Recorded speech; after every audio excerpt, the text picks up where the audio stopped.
Bonjour à tous, mon nom est Vincent Gautret, je suis professeur à la faculté de droit de l'Université de Montréal, je suis titulaire de la chaire Woodson qui est en charge d'organiser ce cycle de conférences. Et merci de vous être déplacés aussi nombreux pour cette belle activité. Alors, vous savez, la notion de belle activité, je dis ça à chaque fois, mais il y a des fois où je le dis avec plus de conviction que d'autres, et celle-ci, je suis particulièrement fier du rendu, j'espère, que nous allons vous donner. Je suis particulièrement fier parce que je connais bien les répondants qui vont intervenir juste après moi. Et je peux comme je vais vous le montrer tout à l'heure, je vous garantir leur connaissance du domaine et je sais qu'ils me connaissent bien. Donc, pour ceux qui connaissent cette activité, je vais juste d'ailleurs évacuer quelques petites considérations plus pratico-pratiques. Vous savez, pour les avocats unitaires qui veulent la formation continue, vous avez à signer cette invitation formelle, un petit registre que vous avez fait, et nous enverrons ensuite par courriel les fameuses 2 heures associées à cette formation. Donc c'est un 5 à 7 que nous vous proposons, où nous allons évoquer, puis peut-être pour vous mettre dans un contexte, cette conférence est la 4e d'un cycle de 6, où à chaque fois on essaye de faire le chemin inverse du droit qui est souvent qui a l'habitude de regarder en arrière, de regarder dans le rétroviseur sur une ancienne loi, une ancienne jurisprudence. Là, on essaye de faire un travail de prospective pour voir notamment comment le numérique est susceptible de changer, de modifier certains domaines du droit. On a déjà traité de la vie privée, du droit d'auteur, des télécoms. Je vous donne la nouvelle, on va faire la publication. Le 16 octobre, on va avoir 3 intervenants sur la fiscalité, comment le numérique va changer la fiscalité dans 10, 20, 30 ans. Et évidemment, aujourd'hui, c'est sur les questions de preuve. Cette conférence, cette 4e conférence, est un peu particulière parce que d'habitude, je présente les intervenants. Alors là, je vais le faire, mais d'habitude, je ne parle pas, si ce n'est à part ce travail de présentation. Et là, c'est l'avantage d'être titulaire d'une chaire, on fait un peu ce qu'on veut. Et je me suis autorisé de vous parler d'un sujet que j'aime beaucoup. Et puis, l'actualité étant que le ministère de la Justice du Québec m'a demandé de faire une étude sur la loi concernant le cadre juridique des technologies de l'information. C'est la dernière fois que je vais le lire tout au long. La LCCJTI, et ça tombe parfaitement bien. Bonjour, c'est Lucas, qui en travaille. Donc ça tombe parfaitement bien pour vous faire état de cette nouvelle réalité-là. Mais je vais y aller très rapidement, quand même, de jouer mon rôle de présentateur des 4 intervenants. Donc, en premier lieu, Maître Marie-Louise Delisle, et puis je ne vais pas lire le CV qui est disponible sur le site de la chaire, sur le lien que vous avez reçu, mais simplement dire que Marie-Louise Delisle est une plaideuse, plaideuse depuis longtemps au cabinet chez Woods, où elle est associée. Elle fait beaucoup d'arbitrage civil et commercial et de litige dans ces domaines-là. Et si je peux me permettre une petite touche plus personnelle, j'ai eu le vrai plaisir depuis 4 ans bientôt de la côtoyer parce qu'elle donne un cours à l'Université de Montréal sur les techniques de plaidoirie. Un cours qui se donne au bas, qui est extraordinaire. Malheureusement, c'est juste pour les étudiants. Et un cours extraordinaire qui finit, en fait, qui est un copier-coller d'une formation qui se donne à McGill depuis 25-30 ans, qui finit l'apothéose, c'est à la Cour supérieure, un samedi, devant des vrais juges, où les étudiants, la comparaison que je faisais la semaine dernière, en futur l'année prochaine, c'est comme nos enfants en première année qui commencent en septembre, qui ne savent pas lire, et à Noël, ils savent lire. Nos étudiants, en janvier, les seules références à la plaidoirie, c'est ce qu'ils ont vu à la télé. Et en avril, ils plaident devant le vrai cours, en des vrais juges. Donc c'est avec Marie-Lou qu'on fait ça et son collègue Audrey Catanou. C'est un vrai plaisir, c'est un apport incroyable pour l'université. Alors c'est très personnel comme présentation. Claude Marseille, je le connais aussi très bien. Je le connais, en fait, la première fois que je l'ai vu, je m'en souviens très très bien. Et c'était relié à la loi. Je ne sais pas si tu te souviens, ça devait être en 2001 ou 2002. Et là, je vais anticiper. Le barreau qui avait fait un rapport incendiaire contre la loi cadre m'avait convié pour discuter dans le cadre d'un comité où Claude, je pense que c'était en 2001, faisait partie. Et il me faisait état déjà je crois des réticences, on peut dire, vis-à-vis de ce texte un peu abscons, un peu compliqué. Alors, de manière plus classique, Claude est lui aussi un grand plaideur qui a plaidé dans toutes les cours du Québec et du Canada, mais il est aussi l'auteur de plusieurs ouvrages incontournables quand on s'intéresse au droit de la preuve, notamment sur les objections et notamment des collectifs qui sont, que j'ai tous évidemment lus. Le troisième répondant, Moussa Fameki, est lui aussi quelqu'un que je connais très bien. J'ai un vrai privilège de le côtoyer très souvent. On fait beaucoup d'activités conjointes entre la France et le Québec. Il y en a d'autres qui s'en viennent d'ailleurs dans les prochains mois. Et on fait une conférence à chaque année, justement, autour du printemps, où on confronte les points de vue entre la France et le Québec.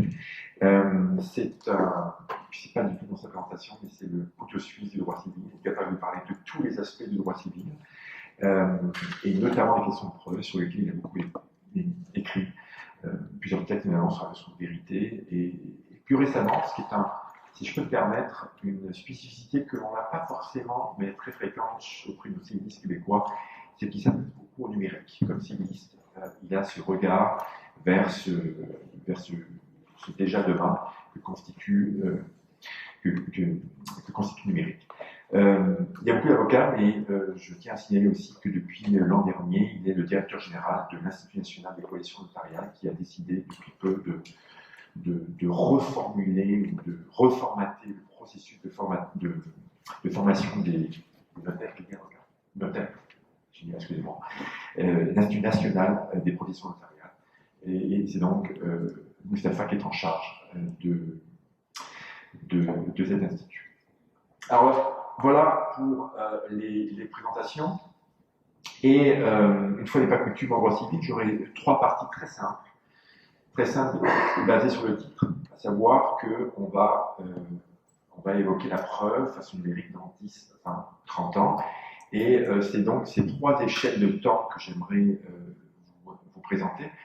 Dans le premier 10 ans, j'aimerais vous parler justement de cette étude préliminaire que j'ai soumise au ministère de la Justice du Québec pour voir, c'est le mandat qui m'a été donné, donc d'étudier si on ne devrait pas la mettre à jour, ce texte-là. Donc je vais vous en parler en quelques minutes.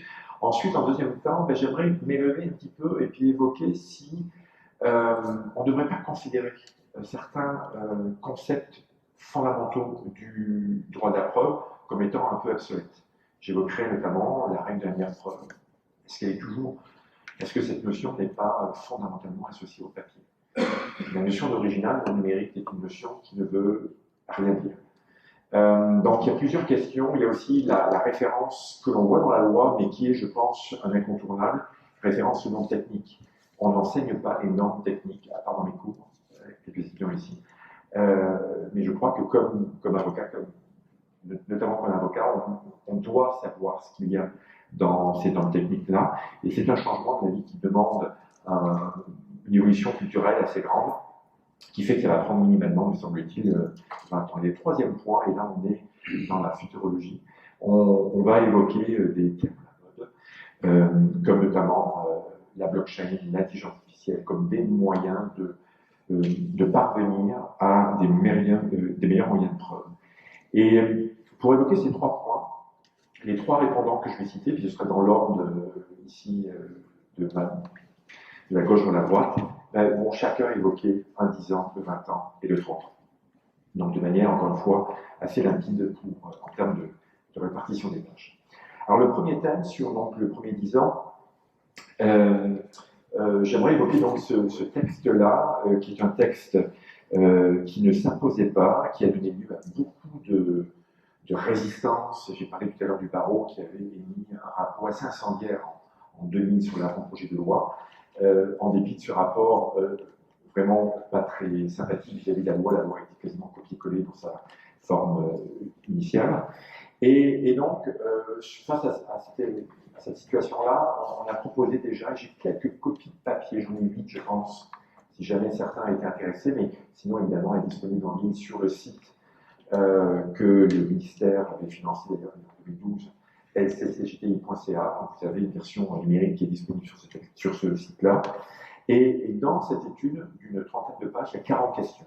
40 questions dont vous avez tout un chacun la possibilité de répondre. Et s'il vous plaît, faites-le. Où on vous pose sur différentes parties de la loi, et je n'aurai pas la possibilité de les présenter toutes, mais 40 questions qui évoquent si on doit changer ces aspects-là, si on doit le faire évoluer, si on doit le garder en l'état, etc. Donc je serais vraiment ravi, et c'est important, ça fait partie du processus d'étude, que de s'assurer que la communauté, face à un texte qui ne s'imposait pas, sur lequel il y a une certaine distance, c'est important que cette fois-ci, contrairement à ce qui avait été fait en 2001, de s'assurer que la communauté, si jamais il y a des modifications qui se font, participe au processus. Donc, jusqu'au 15 novembre, si je peux me permettre cette petite plug liée à ce projet. Alors, quelques chiffres très rapidement qui peuvent paraître un peu ésotériques, hein, mais les chiffres que j'évoque, c'est qu'il y a formellement, sur la base canonique, 274 décisions qui parlent de la loi, mais en fait, il y en a, il y en a eu depuis, hein, mais ça s'est arrêté le 15 juillet.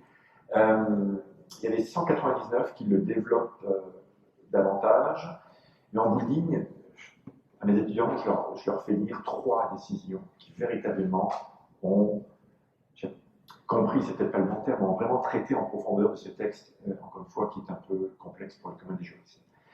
Donc 3 sur 200, c'est pas beaucoup, non plus, 274 ou 200, quand on sait qu'il y a à peu près entre 85 et 95 000 décisions qui sont rendues au Québec par an. Donc simplement quelques dizaines qui traitent de la loi, en sachant que maintenant, et je suis sûr que les praticiens vont me confirmer, presque toutes les affaires sont liées avec les documents numériques.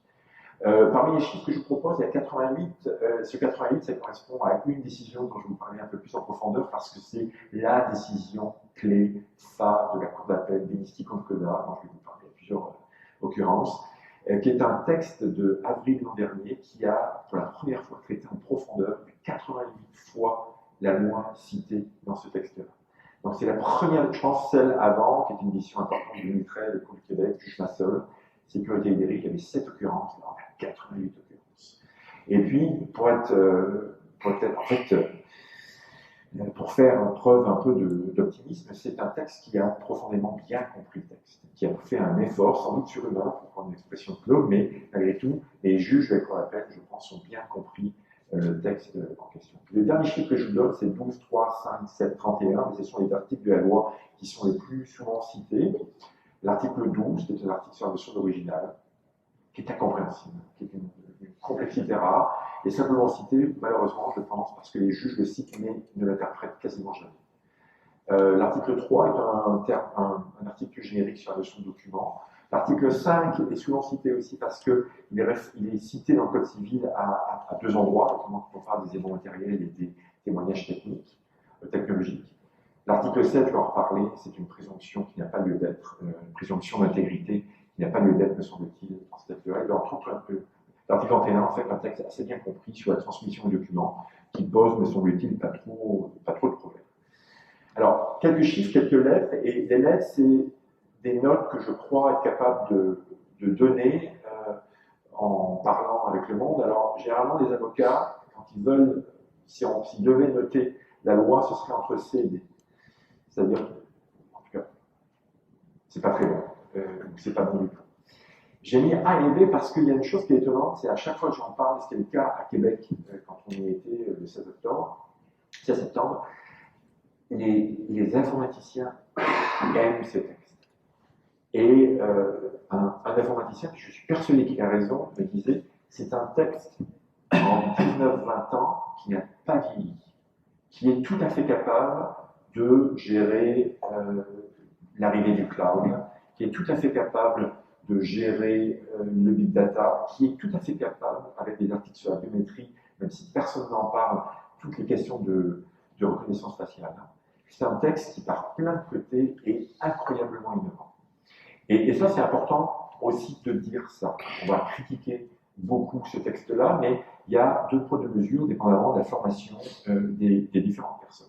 Mais malgré tout, comme juriste, qui est un peu forcément, que ce soit pour ma formation ou pour la formation des répondants, qui est forcément un point de vue qu'on va vous donner, effectivement, au regard des juristes, il y a une sorte de disjonction entre la preuve et la techno, et déjà, il y a une disjonction, je dirais, entre les spécialistes du droit des technos, dont je crois que je fais un peu partie, et les spécialistes de droit de preuve, dont, je dirais, les plaideurs et les juges font partie. Et sans doute à cause du langage, il y a une disjonction parce que ces deux domaines-là ne se sont que trop peu parlés pendant très longtemps. Et je suis persuadé, et notamment après les deux rencontres que l'on a eues avec la communauté le 11 et le 16 septembre, c'est que s'il faut faire des changements à ce texte-là, il faut raffermir ce lien avec les généralistes du droit civil et du droit de la preuve. Donc, il faut je dirais, un lien avec le style du droit civil ou l'art du droit civil pour parler l'expression de Gaël, ce qui n'est, je crois, malheureusement pas tellement le cas dans l'hypothèse de la rédaction de ce texte-là. Il y a une certaine disjonction aussi sur le plan de la jurisprudence où, vous le voyez, je vous ai montré des chiffres tout à l'heure, il n'y a pas énormément de décisions. Encore une fois, ce qui est assez anormal eu égard au fait que la plupart des documents qui sont désormais utilisés devant les juges sont des documents numériques. Il y a aussi ces deux solitudes au niveau de la doctrine, où trop souvent les gens de preuve ne disent pas les gens de techno et inversement. Et donc ça a occasionné, je crois qu'il ne faut pas se voiler la face, une sorte de grand dérangement avec un texte qui dispose d'un langage à part, avec un vocabulaire à part, qui a causé, encore une fois, beaucoup de résistance de la part de la communauté.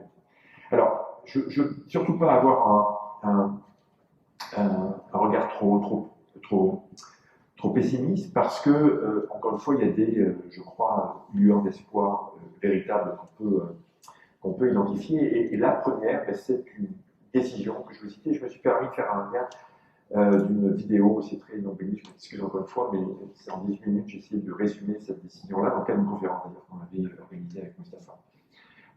Où ce texte-là, de 2018, quand si vous voulez comprendre la loi, plutôt que de lire la loi, lisez cet arrêt de la Cour d'appel, qui, je pense, justement fait ce lien entre la vision classique du droit de la preuve et la compréhension un peu technologique de ce texte-là.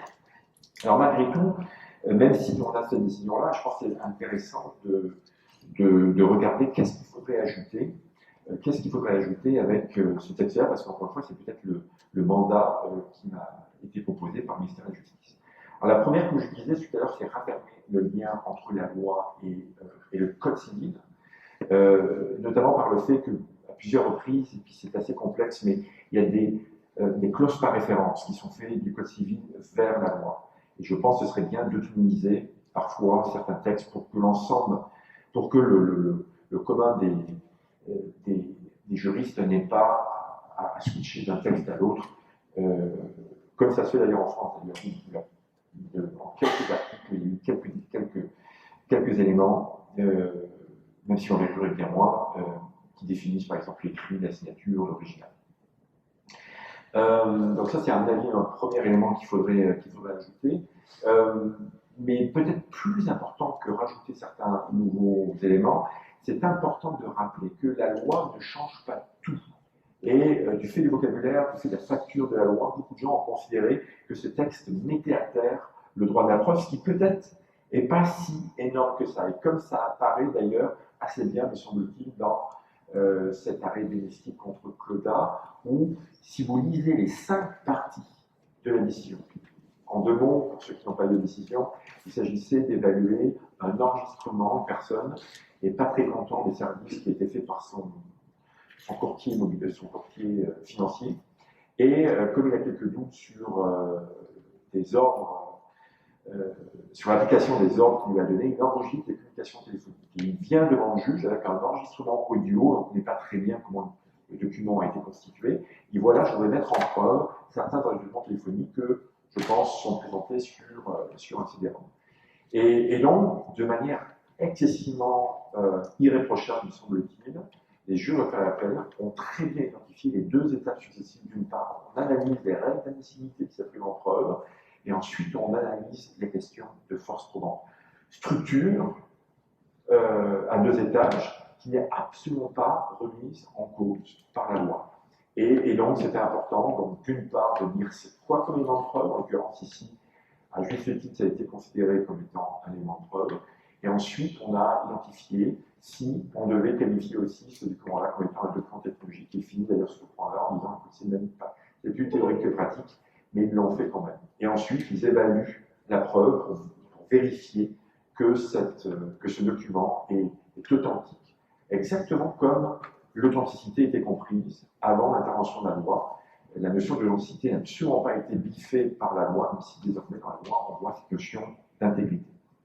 Donc ça, ce serait peut-être intéressant de rappeler dans un article du code, dans un nouvel article du code, que on ne bouleverse pas ces éléments-là dans la loi. Ce serait important aussi de dire, contrairement à ce que dit certains livres dans la formation du barreau, qu'on ne crée pas un nouvel élément de preuve. Il y a toujours 5 éléments de preuve, et il y a notamment 3 éléments de preuve documentaires, à savoir les écrits, les différents types d'écrits, les témoignages, les différents types de témoignages, et les éléments matériels. Et que chacun d'eux peut être désormais des documents technologiques. Plusieurs auteurs ont considéré qu'il y avait maintenant un 6e élément de preuve avec les documents technologiques. Ce n'est pas ce que dit la loi, mais encore une fois, sans doute est-ce dû par le fait que ce n'est pas très clair. Et ce serait peut-être aussi intéressant, même si l'intégrité est omniprésente dans la loi, de dire que l'intégrité est une composante de l'authenticité, cette notion classique du droit de la preuve, l'intégrité étant en fait une sous-composante de l'authenticité, l'autre lien étant le lien avec l'auteur pour tous les éléments de preuve qui sont déjà prévus dans le code civil. Donc quand on parle par exemple de l'écriture privée, on parle des auteurs qui vont signer le document, ou des auteurs qui vont signer le document. Pour les témoignages judiciaires, on parle de celui qui va faire le témoignage en question. Donc, le lien avec l'auteur est déjà dans le code civil, l'intégrité, mais c'est cet ajout que la loi a considéré. Mais ça, les deux composantes constituent cette notion d'authenticité, donc encore une fois, sont bouleversées. Alors, très rapidement, il y a quand même des choses, sans doute, qui je vois que le temps file. J'ai juré de faire 25-30 minutes, mais il y a sans doute, et puis je ne vais pas dans le détail, mais des éléments à corriger. Et moi, l'article que j'aime détester, c'est l'article 7. Que je vous reproduis ici. Puis je ne vais pas aller en détail, mais c'est, comme je dis souvent quand je l'écris dans mon livre, il faudrait faire comme, vous savez, ces photos à l'époque soviétique sous Staline, où Staline biffait certains amis d'antan qui étaient plus ses amis maintenant, et on voyait des photos, la même photo où ils étaient 4, puis du jour au lendemain, suite à des experts d'ailleurs en matière de photo argentique, qui effaçaient l'un des 4 personnes sur la photo. Et là, c'est la même chose, il faudrait faire comme si l'article 7 n'avait jamais existé. C'est une erreur, c'est une verrue dans ce texte-là qui a été très mal interprétée par la jurisprudence, sauf depuis Belinsky. Et il est complètement illogique de créer une présomption d'intégrité pour des documents technologiques qui sont par nature des documents très faible en termes d'intégrité. C'est facile de falsifier un courriel, c'est facile de falsifier une page HTML, et donc ce serait complètement aberrant de leur donner une présomption d'intégrité, alors que dans la nature même, dans leur technologie même, c'est des documents qui sont fragiles en termes d'intégrité. Alors, je ne vous ferai pas, parce que c'est peut-être pas le... Mais je pense aussi que cet article 7 est lié à certaines étapes dans la modification du code de procédure civile, où effectivement il y a eu des présomptions qui avaient été données à plusieurs étapes pour les documents sur lesquels on pouvait se fier. En 65, on avait créé une présomption pour les écrits privés. Et donc, il y avait la procédure d'aveu tacite qui avait été mise en place. Et de manière assez étrange, en 2001, et ça a été confirmé en 2016 avec le nouveau code, on a élargi cette présomption d'intégrité à des documents qui sont par nature fragiles. Un autre élément qui est hasardeux, et là-dessus j'ai un point de vue qui est moins affirmatif, mais c'est qu'il y a une conjonction de 2 articles de la loi qui pose un peu de problème en termes de jurisprudence. On a une jurisprudence un peu polarisée. Les articles 2 et 29, et l'article 2 et 29, je vous les ai reproduits, là encore je ne pourrais pas aller dans le détail, mais c'est des articles qui prévoient que chacun peut utiliser les supports, les technologies de son choix, même si on n'arrive pas à lire, je les connais par cœur, donc il n'y a pas de problème. Et c'est un principe qui est basé en fait sur une sorte de liberté technologique et qui se révèle dans une jurisprudence en droit du travail assez fournie. Il y a quand même une petite dizaine de décisions, qui est la suivante, qui est en fait moins comme employé de Merci Morale qui nous est arrivé il y a 7-8 ans. Mon employeur a décidé que plutôt que recevoir ce qu'on appelle en langage vernaculaire les slips de paye, plutôt que de recevoir papier, maintenant je vais sur un intranet et j'ai accès à la même information. Et donc sur la base de cette liberté technologique, il y avait tout un enjeu qui était de dire, moi je veux avoir le droit d'accéder à cette information qui est prévue dans la convention collective, qui est prévue dans la loi, de manière papier. J'ai le droit de choisir mon support technologique. Donc l'article 2 est très large et offre effectivement cette liberté technologique-là. Et l'article 29 est plus mesuré et prévoit les balises et dit que ce choix existe, notamment quand on met en place un moyen dont la personne ne dispose pas. Donc il y a toute une ambivalence, me semble-t-il, qui devrait être corrigée, notamment à cause de cette jurisprudence un peu partagée.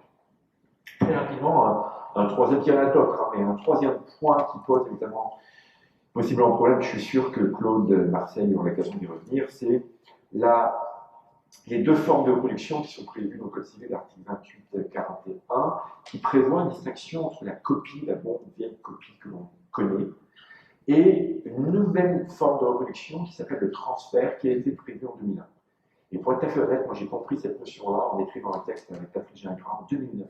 Donc ça m'a pris 8 ans quand même pour comprendre la distinction qui existait entre ces deux éléments-là. Et on prévoit des hypothèses, en fait, où le critère de fidélité, qui, comme en France d'ailleurs, est le critère pour déterminer si une copie, on peut se fier à une copie. Pour qu'une copie puisse être fiable, il faut vérifier qu'elle est fidèle à l'original. Ce critère de fidélité ne se retrouvait pas dans certaines formes de reproduction. Et ce qui est rigolo, c'est que je vais un peu plus loin, mais la Cour de cassation, par exemple, dans une décision de 2010, a inventé la notion de transfert pour une hypothèse qui était la suivante, c'était une mutuelle d'assurance qui avait numérisé tous ces documents, et en numérisant, il y avait notamment les en-têtes qui avaient disparu. Et ils ont présenté en preuve ces reproductions-là, et le critère de fidélité ne fonctionnait pas, parce que quand on comparait l'original et la reproduction, il n'y avait pas l'en-tête. Donc, toute l'information était rigoureusement la même, mais on ne pouvait pas appliquer le critère de fidélité. Et donc, la Cour de cassation a inventé cette notion de réplique informatique qui est exactement notre notion de transfert. Alors,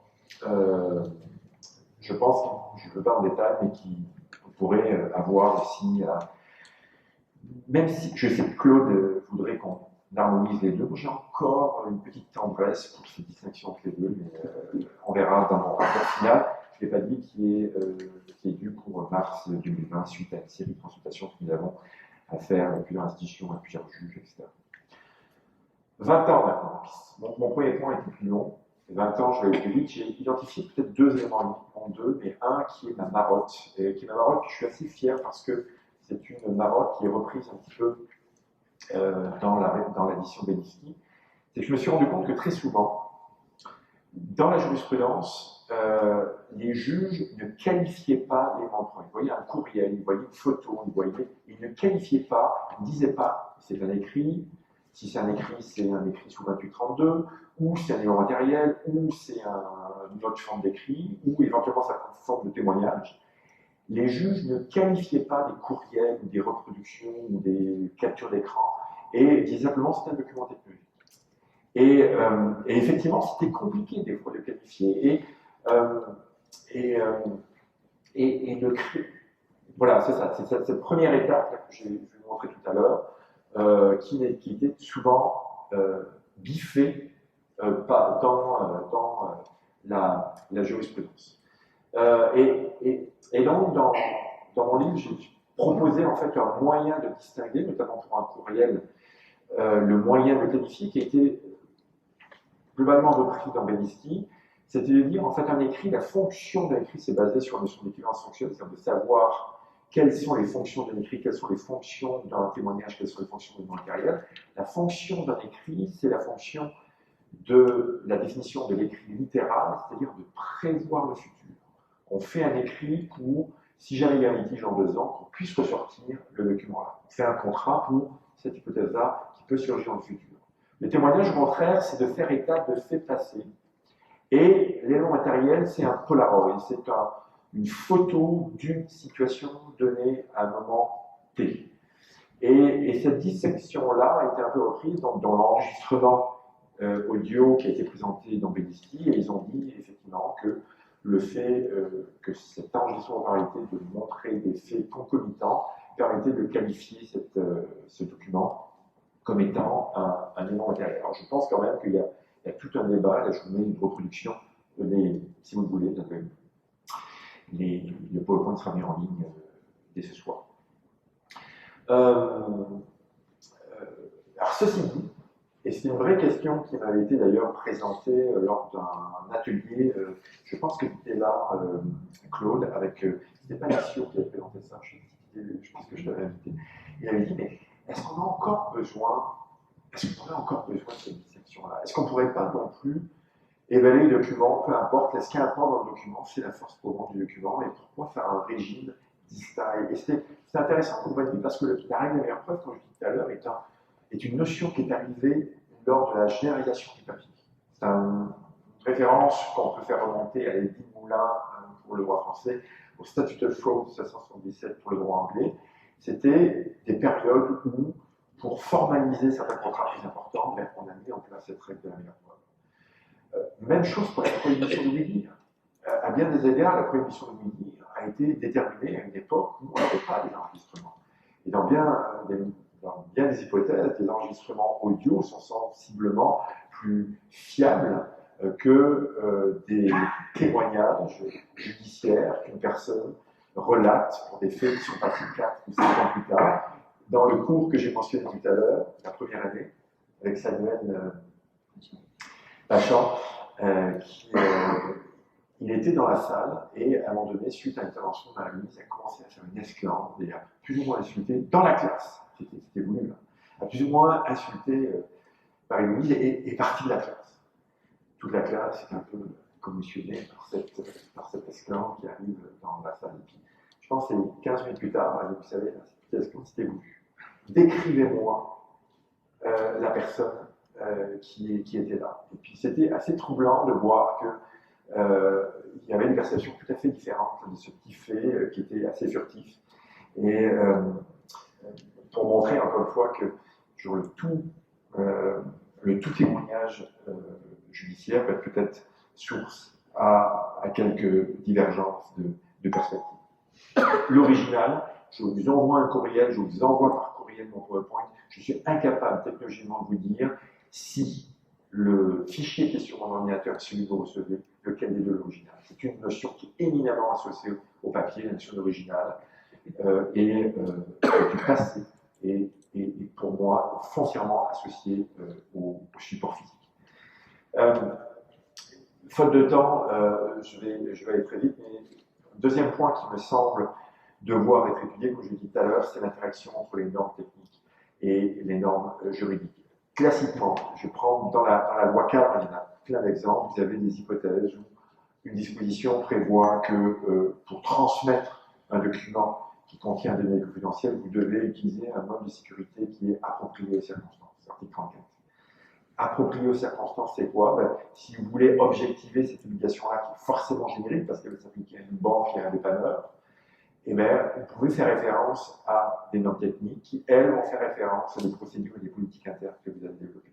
Donc, il y a ce millefeuille normatif qui est, à mon avis, une voie incontournable dans le futur et qui est très mal intégrée par la pratique, parce que, encore une fois, le commun des juristes n'ont jamais lu une norme technique. Et quand on lit une norme technique, d'ailleurs, on est un peu désillusionné parce que c'est assez troublant de vacuité parfois, comment ces normes techniques sont très peu engageantes et très peu contraignantes. Donc je pense que ça aussi, c'est dans le 20-30 ans, c'est des normes en plus qui originent de l'industrie, et donc normes qui sont assez peu comprises aussi quand on voit la jurisprudence qui existe, ça pas tellement dans le domaine de la preuve, dans le domaine de l'environnement. Ça requiert souvent d'expertise, et quand il n'y en a pas, les juges ne sont pas habitués à des textes de cette sorte. Et rapidement, parce que je pense que je suis arrivé à peu près à mon 30 minutes, je voulais parler de ces buzzwords.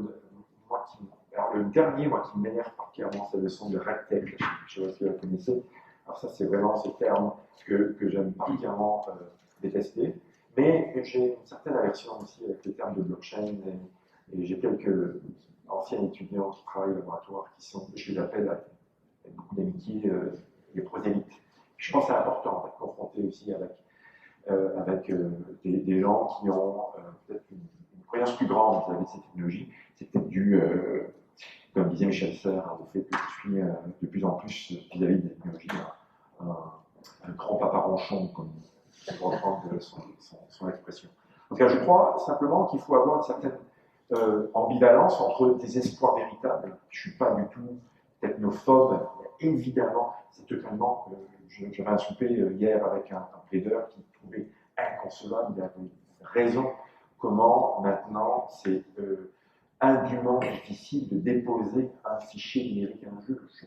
Plutôt que de nous donner justement une liste de courriels qu'on va imprimer sur lequel on va faire toutes les métadonnées qui sont un élément, il y en a d'autres, mais qui peuvent convaincre le juge de la force prouvante des documents, plutôt que de les imprimer, c'est difficile à gérer, pour trouver l'information c'est plus compliqué. Donc, il y a des espoirs véritables, et notamment dans le domaine de la justice, on attend beaucoup les fameux 500 millions dont le ministère de la Justice est supposé débloquer pour avoir une justice plus numérique. Et d'un côté, peut-être une sorte de frugalité numérique. J'aurais peut-être faire une conférence là-dessus. Je regarde Mustapha, avec qui je collabore souvent. Je trouve que c'est une notion qui serait source à un bon traitement avec un œil du juriste. Frugalité numérique, dans le sens où effectivement il y a beaucoup de buzzwords dans certains cas. Alors malgré tout, dans cet avenir qui tient lieu, on s'entend beaucoup de futurologie pour le 30 ans de plus, je pense qu'il y a une tendance très lourde qui est que de plus en plus, on va avoir une génération de la preuve à soi-même. Vous savez, il y a quelques décisions au Québec, il y a plusieurs en France qui disent qu'on ne peut pas se faire de preuve à soi-même. C'est incompatible avec le numérique. Le numérique impose justement de généraliser sa manière de faire. On est souvent les personnes les plus aptes à faire preuve et à identifier la qualité de la force prouvante de ces documents. La meilleure personne, c'est celui qui génère et qui produit souvent le document. Donc ça, c'est une tendance qu'il va falloir généraliser. Mais après ça, sur la blockchain, j'ai déjà écrit sous la gouverne de Mustapha récemment un petit cours, parce que c'était le mandat, un document de 3-4 pages, un peu pamphlétaire sur la blockchain, où je montre que c'est un document qui est, je pense, à bien des égards, et possiblement en matière de preuve, un document qui est source à pas mal de critiques, parce que c'est un outil qui n'est pas neutre, qui n'est absolument pas écologique, en tout cas pour tout ce qui est blockchain public. Catastrophe écologique, d'ailleurs, le gros de la jurisprudence qu'on a au Québec, c'est la régie de l'énergie qui essaye de réguler des fermes de blockchain, enfin des chaînes de serveurs, notamment pour des compagnies de blockchain, qui donnent tellement d'énergie qu'elles sont susceptibles en fait, d'empêcher les paysans du coin, parce que c'est souvent dans les campagnes, ils ne pourraient plus avoir d'électricité tellement ils sont demandeurs. C'est un élément aussi qui est sécuritaire, mais il y a quelques failles. J'attends à avoir des véritables succès économiques. Il y a des problèmes de gouvernance et d'encadrement. On a vu récemment, dans un cas au Canada, où une personne est supposément morte alors qu'elle était à la tête d'un réseau de Bitcoin. 250 millions partis en fumée. La veuve prétend, dit ah oui, il est décédé en Inde, j'ai pas les codes, donc chic. Et puis aussi, c'est, pour reprendre l'expression d'Antoine Garapon, c'est la rectitude de la règle technique qui c'est le droit à cette capacité fantastique d'adaptabilité via l'interprétation. Or, la blockchain n'interprète pas, et à bien des égards, c'est un manque de flexibilité qui est problématique. L'intelligence artificielle, je peux y croire, mais là encore, en parlant avec des gens qui en font, c'est pas de mal à veille qu'on va avoir des systèmes très avancés. Alors, possiblement pour les hypothèses, pour reprendre l'expression dans un autre contexte de carrière militaire, mais pour des hypothèses de faible intensité en termes d'analyse. Par exemple, je vois très bien une intelligence artificielle se faire pour la gestion des noms de domaine. Vous savez, les décisions qui sont rendues par l'ICANN, par des arbitres associés à l'ICANN, pour déterminer si j'ai le droit de garder le nom de domaine .com, .net, etc. Et c'est sur la base de 3 critères très simples. Et on pourrait imaginer, il n'y a quand même pas tant de décisions que ça, mais en France maintenant on est à 30-40 000, sur des critères très simples. Et après, vous n'allez pas régler des problèmes de droit constitutionnel avec l'intelligence artificielle. Ça demande trop de granularité sur ces aspects-là.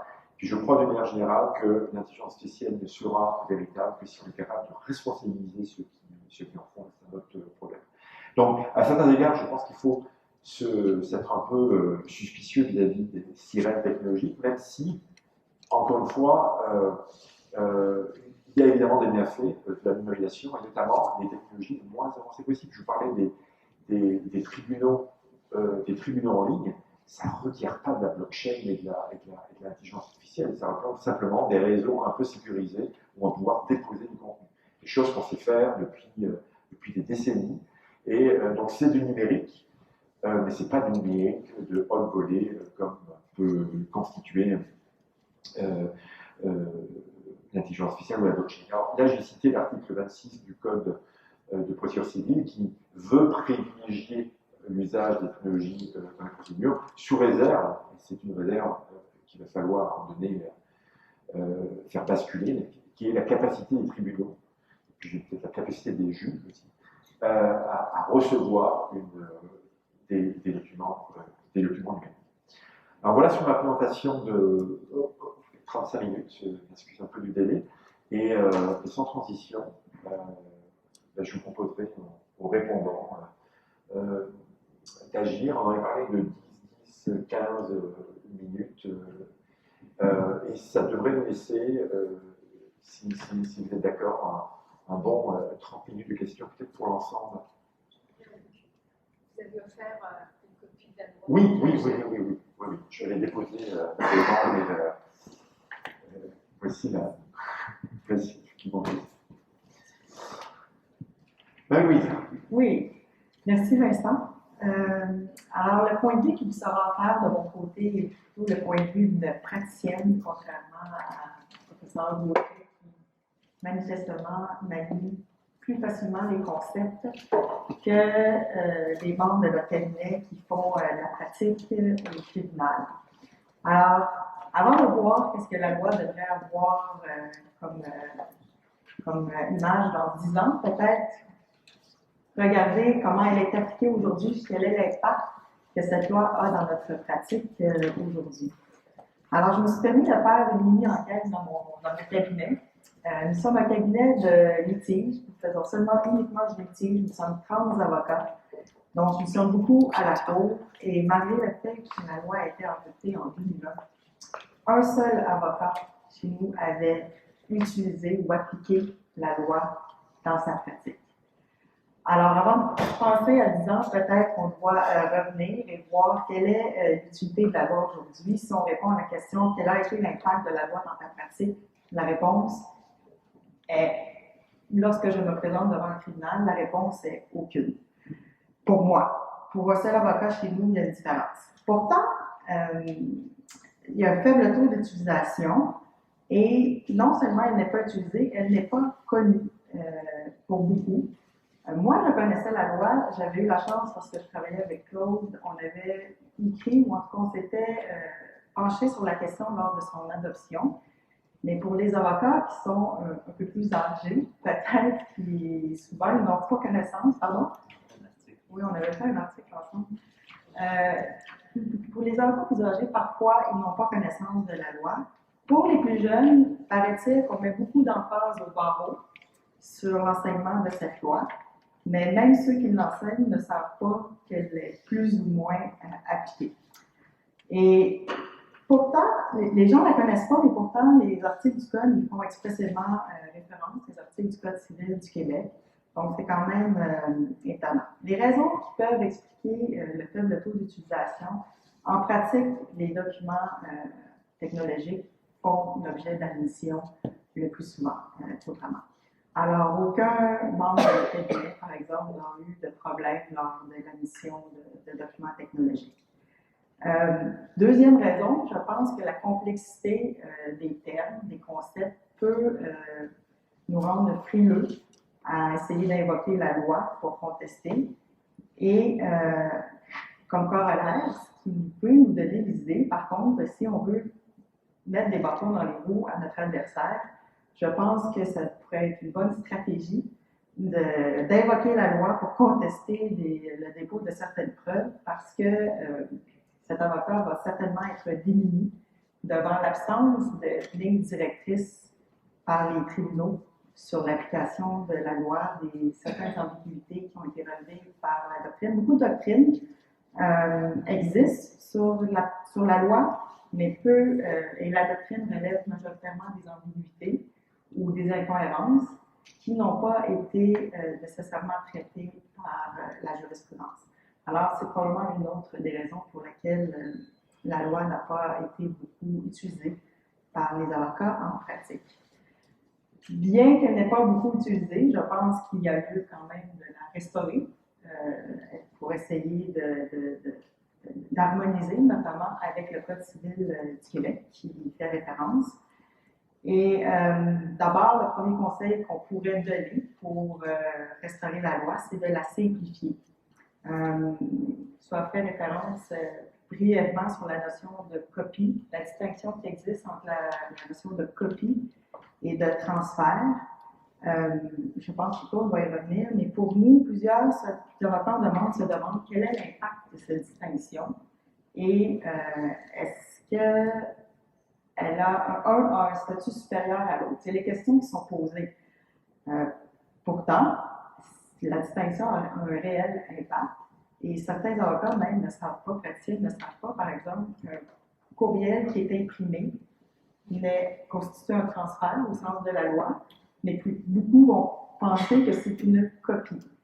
Et pourtant, ça a un impact car l'article 2841 prévoit deux modes différents de reproduction, le transfert et la copie, mais l'article 2860 indique que seule la copie peut valoir d'original. Alors, c'est des exemples de certaines ambiguïtés qui existent au sens de la loi et c'est les raisons pour lesquelles parfois certains s'y perdent. Tu l'as mentionné, la notion d'intégrité qui est probablement incluse dans la notion d'authenticité. Et deuxième conseil pour réformer la loi, peut-être uniformiser les liens qui existent entre le CCQ et la loi. Par exemple, dans l'article 2839 du Code civil du Québec, l'article 2839, le premier alinéa est l'équivalent de l'article 6 de la loi, et le deuxième alinéa est l'équivalent de l'article 5, alinéa 3 de la loi. Alors, nous sommes dans un chaos un peu. Certains articles sont reproduits, d'autres pas. Quand on les reproduit, ce n'est pas uniforme dans les alinéas. On va, dans un même alinéa du Code civil, reprendre des articles différents, des alinéas différents. Donc, il serait, à mon avis, beaucoup plus facile de regrouper les articles au même endroit, ou en tout cas assurer une certaine uniformité. Pour revenir au concept de la distinction entre le concept de copie et transfert, en lisant la doctrine, ça devient difficile aussi de conseiller nos clients. Et malgré qu'il n'y a pas d'impact dans notre pratique devant les tribunaux, des fois on est appelé à conseiller nos clients et on est un peu dans le flou, notamment avec le concept de copie et de transfert. Les règles de préservation de la preuve sont très importantes. Quand un litige commence, souvent les clients nous consultent pour savoir que doivent-ils faire pour préserver la preuve. Et lorsque, par exemple, un courriel est imprimé, l'article 17 de la loi nous dit qu'on doit avoir la documentation qui soit de façon contemporaine aux événements, de ce que je comprends, comment le transfert a été fait pour que le document soit valable par la suite en preuve. Les auteurs ne semblent pas s'entendre parce qu'a priori, il semble être nécessaire d'avoir de la documentation pour pouvoir le mettre en preuve. D'autres disent non, parce que de toute façon, si tu vois la documentation, quelqu'un va venir témoigner pour mettre en preuve la documentation, donc ça devrait redevenir un peu au même. La résultante de tout ça, c'est que nous sommes un peu confus dans les conseils que nous devons donner aux clients. Je pense que ça doit être simplifié. Et autre caractéristique qui me semble contraire à l'intention du législateur, certains auteurs pour les garanties de fiabilité, on nous réfère souvent aux métadonnées. Et si on a des métadonnées, ça devrait offrir une preuve suffisante des transferts, puis certains éléments pour les dépôts en preuve. D'autres disent les métadonnées, c'est pas assez fiable. Certains disent ça. Donc, ce qui fait en sorte que dans certains dossiers, des preuves d'experts sont nécessaires, alors que le législateur tente de limiter le nombre d'experts dans des dossiers et de favoriser des expertises communes. Et là, quand on est dans le flou comme ça, je pense que dans des petits dossiers, ça devient démesuré d'avoir recours à des experts simplement pour conserver la preuve ou pour déposer des documents technologiques advenant qu'un adversaire nous mette des bâtons dans la roue et nous complique la vie. Alors, c'était mon point de vue de praticienne. Peut-être, Claude, tu pourrais enchaîner sur les concepts. Je suis tout à fait d'accord avec Marie-Louise. D'un point de vue pratique, c'est le mien aussi parce que je suis plaideur, mais la loi n'est très mal connue parce que le langage utilisé est très important dans cette loi-là et très peu appliqué. Maintenant, dans la conférence que Vincent donnait, il y a deux éléments qui m'interpellaient. Je pense que c'était dans les 20 ans. D'abord, le problème de qualification d'un élément de preuve qui est présenté à la Cour, puis ensuite, est-ce que certaines règles qu'on utilise maintenant sont désuètes? Alors, au niveau de la qualification, eh bien, par exemple, on a une page Facebook avec de la vidéo et de l'écriture. S'agit-il d'un écrit? S'agit-il d'un élément matériel de preuve parce qu'on a une vidéo? Et si sur la vidéo, on a quelqu'un qui raconte quelque chose, est-ce qu'on a ensuite un témoignage? Alors, c'est sûr que c'est tout à fait exact de dire que les nouvelles technologies posent des problèmes de qualification.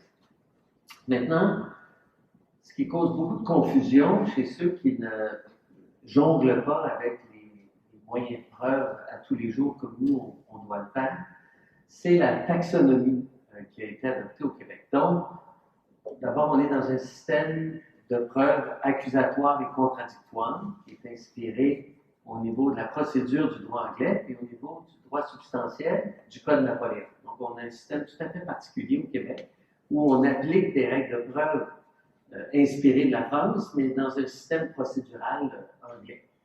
Alors, on ne montre pas jusqu'à la conquête pour expliquer les sources de ça, mais voilà, notre histoire complexe fait qu'on a un système tout à fait particulier. Mais dans ce système-là, pour prouver un fait, on ne peut pas le faire de n'importe quelle façon. Le Code à l'article 2811 en prévoit 5. Le témoignage, l'écrit, l'élément matériel de preuve, l'aveu et la présomption. Alors, il n'y en a pas 6, il n'y en a pas 4, il y en a 5. Il y en a 3 principaux.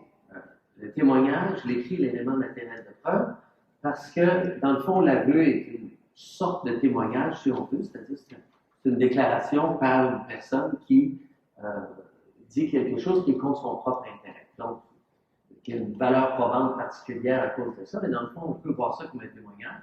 Et la preuve par présomption, c'est une preuve indirecte, et donc qui nécessite que les indices aient été prouvés par un des autres 4 moyens de preuve. Alors, si on s'attarde aux 3 principaux, qui sont d'ailleurs ceux dont Vincent nous a parlé, il y a d'abord un problème de taxonomie qui, malheureusement, est un peu incohérent dans notre preuve. C'est-à-dire que la preuve écrite et l'élément matériel de preuve sont définis en fonction d'un élément sont définis matériellement. C'est-à-dire qu'un écrit devant les tribunaux, c'est une suite de caractères, l'alphabet, des chiffres, qui sont intelligibles et qui sont sur un support. 99% du temps, évidemment, c'est sur un support papier. Ça peut aussi être une écriture sur un bracelet, sur un mur, et évidemment, dorénavant, sur un support technologique. Ça, c'est l'écrit. L'élément matériel de preuve, nous dit le Code, c'est un objet ou la représentation sensorielle d'un objet, d'un fait, d'un lieu. Donc, ça peut être une photographie, ça peut être une vidéo, ça peut être un enregistrement sonore. Encore une fois, c'est une définition très matérielle. Mais lorsqu'on passe au témoignage, on n'est plus dans une définition matérielle, on est dans une définition fonctionnelle. C'est-à-dire, le témoignage, c'est la déclaration par laquelle une personne relate des faits dont elle a eu personnellement connaissance. on demande au tribunal d'accepter qu'un fait est vrai parce que quelqu'un l'affirme. Sauf que c'est bien évident que on pense spontanément à quelqu'un qui fait une déclaration verbale devant la cour sous serment. Mais quand on regarde la définition du témoignage, ça n'a pas besoin d'être une déclaration verbale. Ça peut être écrit. Donc, si vous avez un document dans lequel un témoin, par exemple, dans un rapport de police, relate au policier ce qui s'est passé, il signe sa déclaration, un affidavit, etc. Vous avez là un témoignage écrit. Alors déjà, il y a un problème parce que dans notre taxonomie, on a l'écrit, on a le témoignage, puis là, on a un témoignage écrit. Pourquoi? Parce que notre taxonomie est incohérente. Si je filme quelqu'un qui raconte sa version des événements, et là, j'ai un témoignage sur un support technologique qui est un élément matériel de preuve, c'est-à-dire une preuve audiovisuelle. Alors, j'ai un témoignage, mais qui participe aussi de l'élément matériel de preuve. Et donc, ce problème-là, dans notre taxonomie des moyens de preuve, cause toutes sortes de confusions. Et donc, souvent, par exemple, ce que j'entends dans des conférences en matière de TI puis du droit de la preuve, c'est de dire, qu'est-ce qu'on fait avec une vidéo? Est-ce que c'est, dans le fond, est-ce que c'est un témoignage ou est-ce que c'est un élément matériel de preuve? Eh bien, voilà, parfois, c'est les deux, à cause de cela. Et donc, on ne peut pas, malheureusement, résoudre ce problème-là. C'est la façon dont le système est monté. Il est monté comme ça. Et oui, un témoignage écrit, c'est quelque chose qui existe. La question qu'il faut se poser toujours, c'est, face à ce que j'ai devant moi, qui peut être un témoignage écrit, qui peut être un élément matériel, est-ce qu'on a quelqu'un qui relate des faits? Et là, la préoccupation fondamentale, dans un système de tradition britannique comme le nôtre, au niveau de l'administration de la preuve, c'est que si quelqu'un affirme quelque chose, si on demande au tribunal d'accepter qu'un fait est vrai parce que quelqu'un l'affirme, il faut que cette personne-là soit entendue sous serment, de vive voix, devant la cour, et sujet surtout à être contre-interrogé. Parce que le droit au contre-interrogatoire est considéré comme un élément fondamental de la procédure civile. En fait, ça fait partie même des éléments fondamentaux audi alteram partem, des règles de l'équité procédurale. Je dois avoir l'occasion de contre-interroger. Bon, alors, c'est ça l'enjeu avec le témoignage. L'enjeu avec la preuve écrite et avec la présentation d'un élément matériel de preuve, c'est un enjeu d'authenticité. Alors que l'enjeu de la preuve testimoniale, c'est un enjeu de fiabilité. Je m'explique. L'enjeu d'authenticité avec la preuve écrite, c'est que avant d'arriver devant un tribunal et de lui présenter un document, je ne peux pas simplement, comme plaideur, arriver et dire, bon, mais voici la pièce P1, c'est une lettre, Madame A à Monsieur B, un instant. Ça sort d'où ce document-là? Est-ce que c'est moi qui l'ai dactylographié la veille sur mon ordinateur? D'où ça sort? D'où ça vient? Est-ce qu'on est convaincu que ce document-là, que je présente à la Cour comme étant une lettre de telle date, de Madame A à Monsieur B, est effectivement une lettre qui a été envoyée à cette date-là de Madame A? Donc, est-ce que l'écrit qui est là est bien ce qu'il est supposé être? Et avant que l'écrit ne soit admissible, on veut être sûr de son authenticité. D'ailleurs, il y a toute une catégorie, vous le savez, si vous vous souvenez de votre cours de la preuve, de documents authentiques qui, eux, sont authentiques en soi, que l'on peut déposer au dossier de la Cour sans faire venir de témoins pour les authentifier, parce qu'ils sont produits par un officier public, par exemple, la copie d'un acte notarié, pour autant qu'il semble à sa face même être un acte notarié. Il est signé en bleu, si vous voulez, par un notaire. Il porte le sceau de l'étude notariale. Voilà, on peut le produire. Mais sinon, avant qu'un document puisse être produit devant le tribunal, il faut qu'un témoin vienne l'authentifier. Celui qui l'a signé, celui qui l'a reçu, ou peut-être même une personne qui connaît la signature, qui n'était pas impliquée dans l'échange. Même chose pour l'élément matériel de preuve.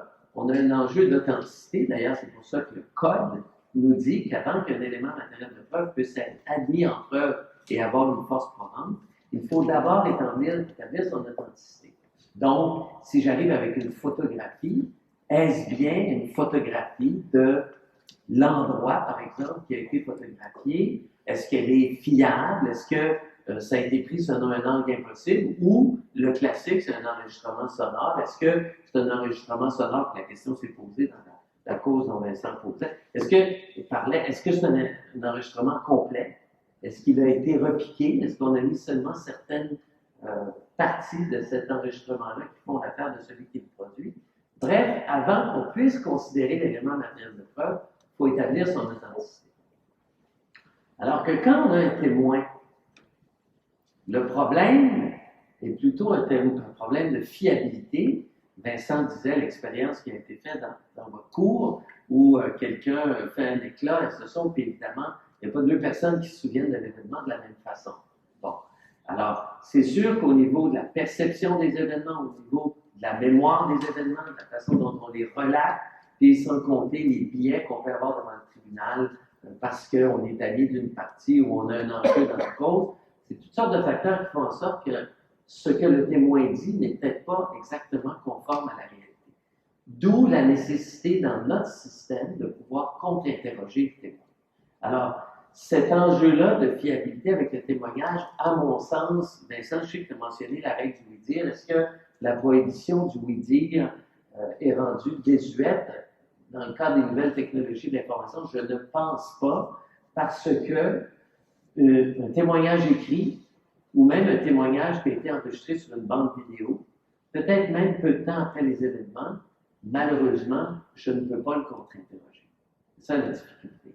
Alors, c'est pour ça que dans notre système, on estime, peut-être à tort, mais c'est une tradition très profondément ancrée dans les systèmes d'administration de la preuve contradictoire, comme le nôtre, qu'on doit pouvoir contre-interroger le témoin qui aura témoigné sous serment et en public. On met toutes ces règles-là pour essayer d'avoir des espèces de garanties de fiabilité. Puis, malheureusement, un témoignage que je fais devant une caméra n'a pas ces garanties-là. D'abord, je ne fais pas sous serment, donc je n'avais pas cette solennité-là. Puis, évidemment, la possibilité d'être poursuivi pour parjure, ça n'arrive jamais, mais cette sanction-là existe. Et évidemment, de le faire à la cour, en regardant le juge dans le blanc des yeux, avec des parties qui sont prêtes à me contre-interroger, voilà. Ça n'existe pas si je le fais sur un ruban magnétique.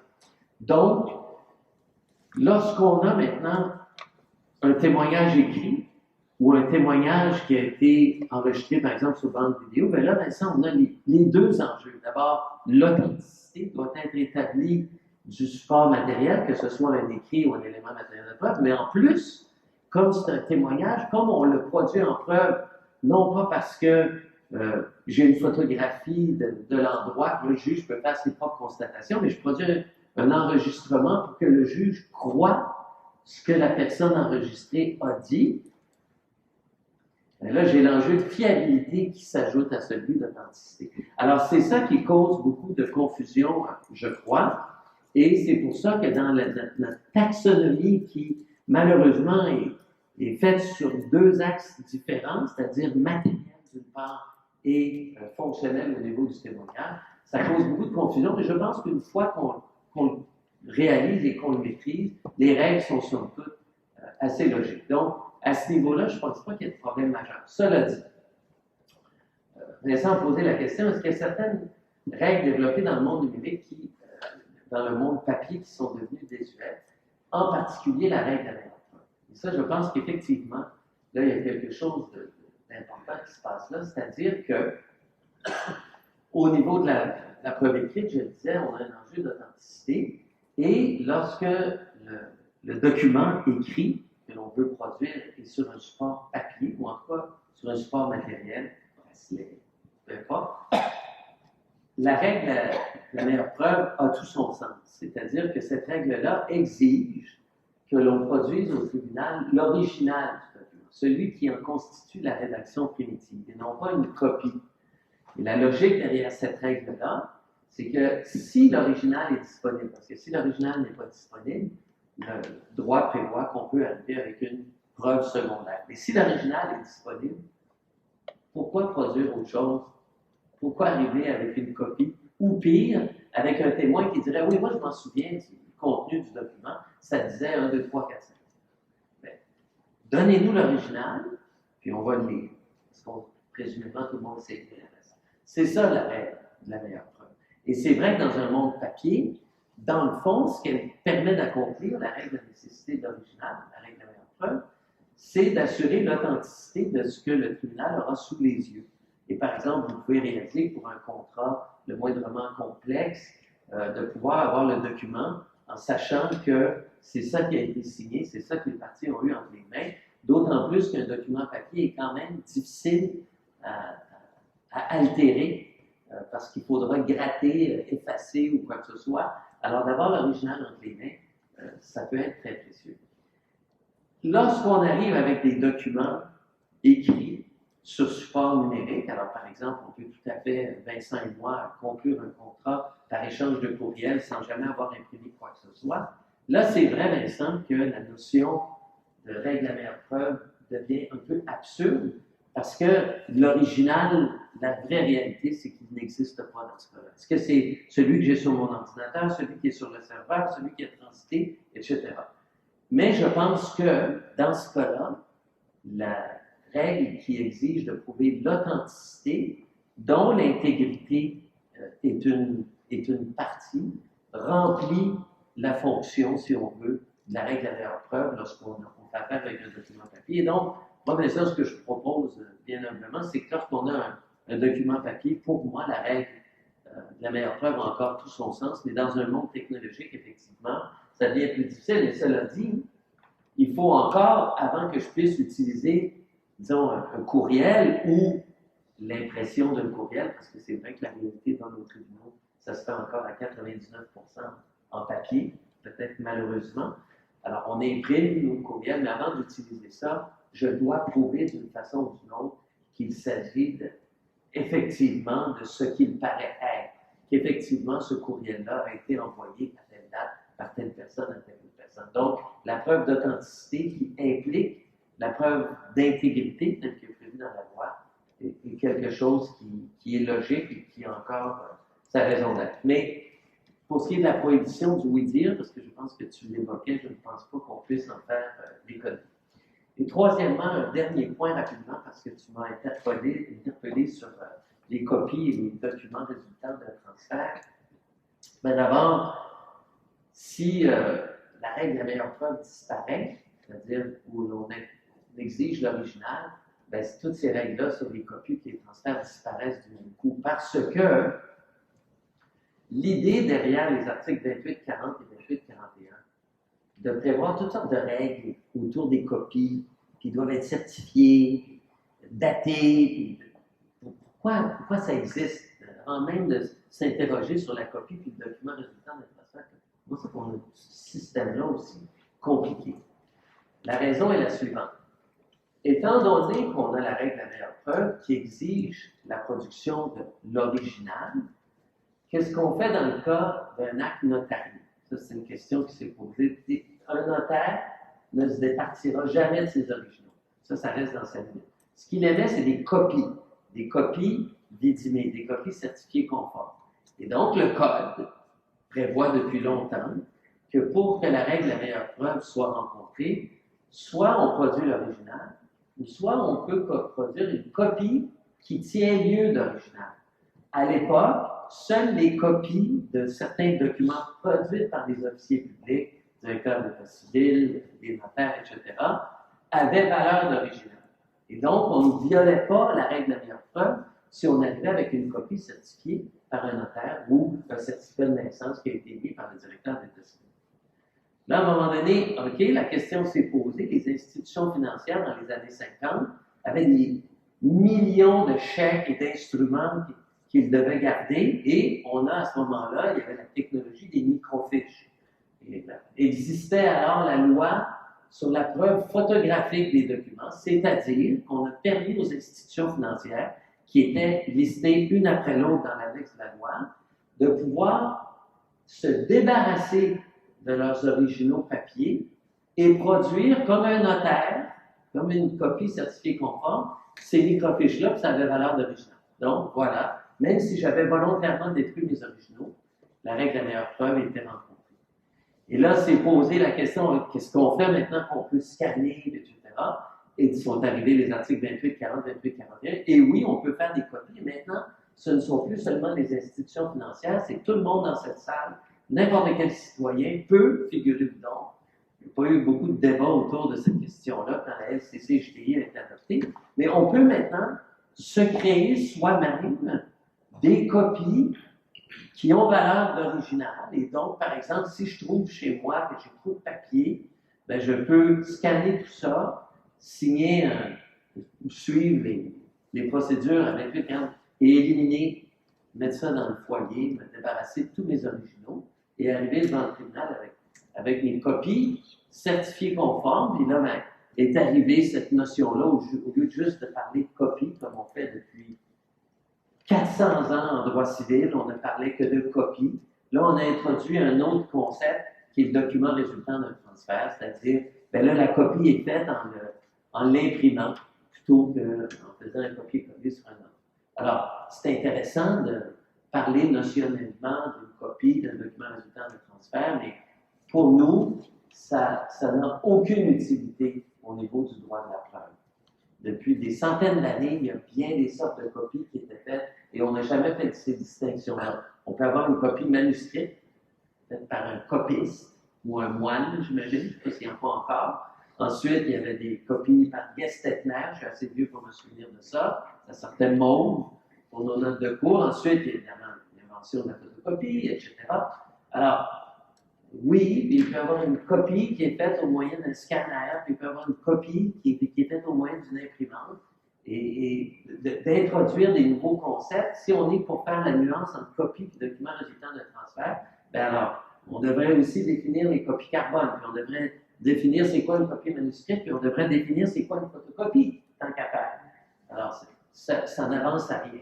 On a l'original papier, et ensuite, on a des documents qui sont une copie de celui-là, qui peut être faite de toutes sortes de façons.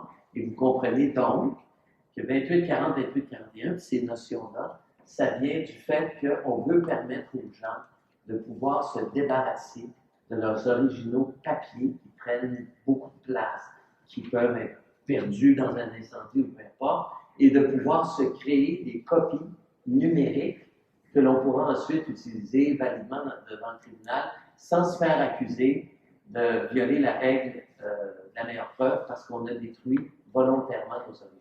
Alors voilà, moi c'est mon point de vue là-dessus. Donc, pour les documents papier, c'est encore sa raison d'être, je pense. Puis le fait de pouvoir détruire ces originaux papier, je pense que ça a sa raison d'être aussi, parce qu'on a les technologies maintenant pour le faire de façon très fiable. Lorsqu'un document a été produit originalement sous format numérique, la règle de la meilleure preuve n'a pas de sens parce que c'est impossible de définir un original. Puis je pense que c'est la règle de la preuve d'authenticité préalable qui fait le travail.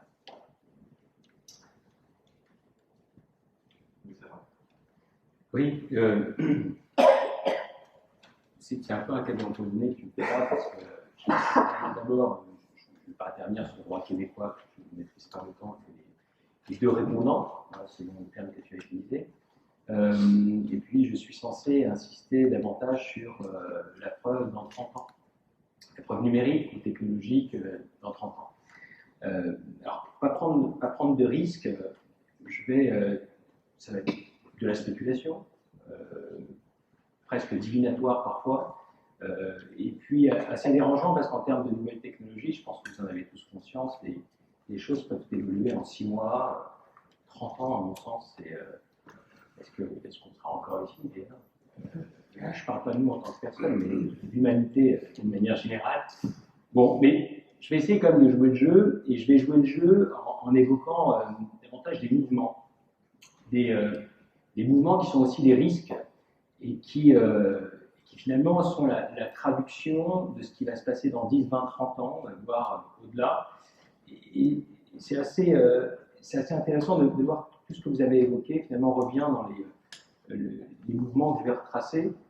Il y a 3 mouvements, 3 risques qui découlent justement des nouvelles technologies et de la preuve technologique. On a bien vu qu'il y avait un décalage entre le droit de la preuve et puis cette loi de 2001 qui aborde les choses de manière plus générale.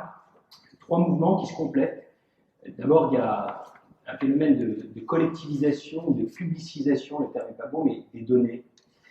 Et ça a des conséquences sur le droit de la preuve. Il y a un autre mouvement qui est un mouvement de désubstantialisation du droit, et qu'on voit d'ailleurs dans la loi de 2001, qui est très technologique, vous allez voir, où finalement le droit n'a pas la place principale, mais on raisonne davantage en termes de technologie et de fait. Et puis le troisième mouvement, qui est celui de désintermédiation, et celui-ci est davantage lié au blockchain et à la question que tu as évoquée. Alors, sur la collectivisation ou la publicisation des données personnelles, l'idée est assez simple, c'est que vous connaissez aujourd'hui Big Data, l'Open Data pour les décisions de justice, les réseaux sociaux, ce qui fait que finalement on a aujourd'hui une sorte de transparence des données. D'ailleurs, on les définit non plus en tant que personne, mais à travers nos relations sur le web, à travers notre profil, ce qui entraîne une dépersonnalisation du droit et du sujet de droit. Et on a des écrits très intéressants qu'ont fait, je crois, le professeur Rouvroy, c'est ça, québécois, qui avait écrit sur le sujet. Et cette collectivisation des données, vous allez voir, elle a des conséquences. C'est une Belge. D'accord. Mais il y a encore d'autres personnes, des Français qui parlent français, c'est pas la même chose. Bon, je ne suis pas totalement faux. Je te remercie. On est fini en plus. Donc, sur ce mouvement de collectivisation, il y a trois conséquences principales, 20 ans, 30 ans. La première, c'est le règne de la transparence et le recul de l'intimité. Pourtant, traditionnellement, on a souvent présenté l'intimité, qui est la fameuse arrière-boutique sur le terme de Carbonnier, la vie privée comme étant un frein, une limite au droit de la preuve. Et très souvent, il y a un certain nombre d'éléments qui paraissaient évidents qu'on ne pouvait pas produire parce qu'ils portaient une atteinte à la vie privée. Sauf que la société change aujourd'hui, et elle le sera encore plus dans 30 ans, c'est qu'on a tendance à vouloir tout dévoiler. On revendique un droit de voir et un droit à être vu. Ce qui fait qu'aujourd'hui, les réseaux sociaux deviennent un berceau probatoire incroyable, et dans tous les contentieux, et on l'observe notamment actuellement en droit français et en droit européen, mais je crois que dans 30 ans, ça sera encore plus flagrant. En droit du travail, par exemple, prouver qu'il y a eu une faute du salarié qui prétend être malade et qui envoie des photos de lui et qui les met sur Facebook alors qu'il est en vacances aux Maldives, voilà un contentieux qui se développe avec l'idée, est-ce que ça fait partie de la vie privée, est-ce qu'on peut produire ces éléments de preuve ou pas? Ben oui, puisque c'est sur Facebook public, et donc c'est accessible, et donc ce sont des faits qui peuvent être utilisés, et le juge ne se gêne pas pour les utiliser. En matière de divorce et d'adultère, on trouve exactement la même chose. En matière de responsabilité, en matière pénale, il y a un contentieux incroyable où les règles probatoires deviennent relativement simples désormais, puisque le juge se fie aux informations qui figurent sur Facebook, n'a plus l'obstacle de la vie privée parce que cette transparence des réseaux sociaux entraîne une réduction de cette part d'intimité. Et puis vous avez finalement ici une hiérarchie des preuves. Alors vous parlez de la meilleure preuve, mais la hiérarchie des preuves n'a plus beaucoup de sens, puisque tout se réduit à des faits. Et la vie privée, qui était autrefois un obstacle, n'en est plus un. Toujours dans la collectivisation, la deuxième conséquence, c'est aussi une démocratisation de la fraude. Ce que vous avez évoqué, c'est-à-dire qu'autrefois, il fallait être un expert en matière de fraude. On les identifiait d'ailleurs. Hein. Les services de police savaient qui étaient les orfèvres du genre. Et aujourd'hui, n'importe qui, avec un logiciel quelconque, peut manipuler une photo, manipuler des documents, et puis lancer de fausses informations. Et donc, vous avez ici regardez les fake news, hein, et vous avez donc une multiplication des documents probatoires, mais une multiplication des risques de fraude, et donc un rôle de plus en plus important des experts. Et en tout cas, en France, on n'aime pas trop, finalement, que le droit dépende uniquement des experts. Parce que si le droit dépend des experts, ce ne sont plus finalement les juristes qui font le droit, mais les experts. Et sans être technophobe pour autant, ça veut dire que les faits, maintenant, l'emportent sur le droit. Et on a cette tendance, et à mon avis, dans 30 ans, ce sera encore plus vrai, et qui va creuser en plus les inégalités, parce que vous avez ceux qui ont les moyens de se payer les meilleurs experts, et ceux qui n'ont pas les moyens de se payer les meilleurs experts. Donc voilà un phénomène, à mon sens, qui sera lié dans 30 ans à cette démocratisation de la fraude grâce aux nouvelles technologies. Troisième conséquence, le règne de l'impunité, toujours dans la collectivisation des données. Le règne de l'impunité, pourquoi? Parce que quand vous êtes sur les réseaux sociaux, par exemple, sur le web, vous vous sentez totalement déresponsabilisé, désinhibé, et puis vous dites tout et n'importe quoi, surtout n'importe quoi. Et puis au nom de la liberté d'expression, très souvent. Et donc vous balancez des mensonges, ou des fausses vérités, et puis finalement vous dites bon, ça sera corrigé par la suite, c'est pas très grave, sauf que le mal est fait. Et le mal est fait, donc en termes de preuves, c'est très intéressant. Par exemple, si je prends l'un des principes les plus fondamentaux en matière pénale, qui est le principe de présomption d'innocence. La présomption d'innocence, c'est un principe juridique très fort, sauf que quand on a balancé sur les réseaux sociaux que vous étiez pédophile, et que après 10 ans de procédure, on démontre que vous n'êtes plus rien, le mal est fait. Le mal est fait. Tout le monde aura en tête justement ce personnage lié à tel événement. Vrai ou faux, peu importe, il y a une vérité des réseaux sociaux qui fait que, quelle que soit la preuve que vous pouvez apporter par la suite, eh bien, les réseaux sociaux et les faits et la présentation telle qu'elle a été faite sur les réseaux sociaux, eh bien, suffit à causer le préjudice. Donc, c'est encore ici une dictature des faits, puisque la preuve juridique qui pourrait être apportée lors d'un procès est nettement inférieure à cette atteinte qu'il y a eu à la présomption d'innocence et par les faits et par les réseaux sociaux qui ne sera jamais corrigée. Donc, tout ça, c'est le premier mouvement qui pourrait s'accélérer, s'intensifier dans les 30 ans, d'une collectivisation des données qui entraîne toutes les conséquences que je viens d'évoquer. Autre conséquence à laquelle ça m'a fait penser, notamment avec la présentation de Vincent, mais avec également les compléments que vous avez apportés, c'est une désubstantialisation du droit. Et encore une fois, une factualisation finalement du droit et une supériorité des faits sur le droit, qui d'ailleurs, et c'est la lecture que j'ai moi de la loi de 2001, votre loi, c'est une série de faits et il y a très peu de droits dans cette loi technocrate. Il y a beaucoup de technologie, mais elle est beaucoup plus factuelle qu'elle n'est juridique. Pourquoi je vous dis ça? Je prends juste un exemple qui est lié aux 30 ans, qui est l'intelligence artificielle.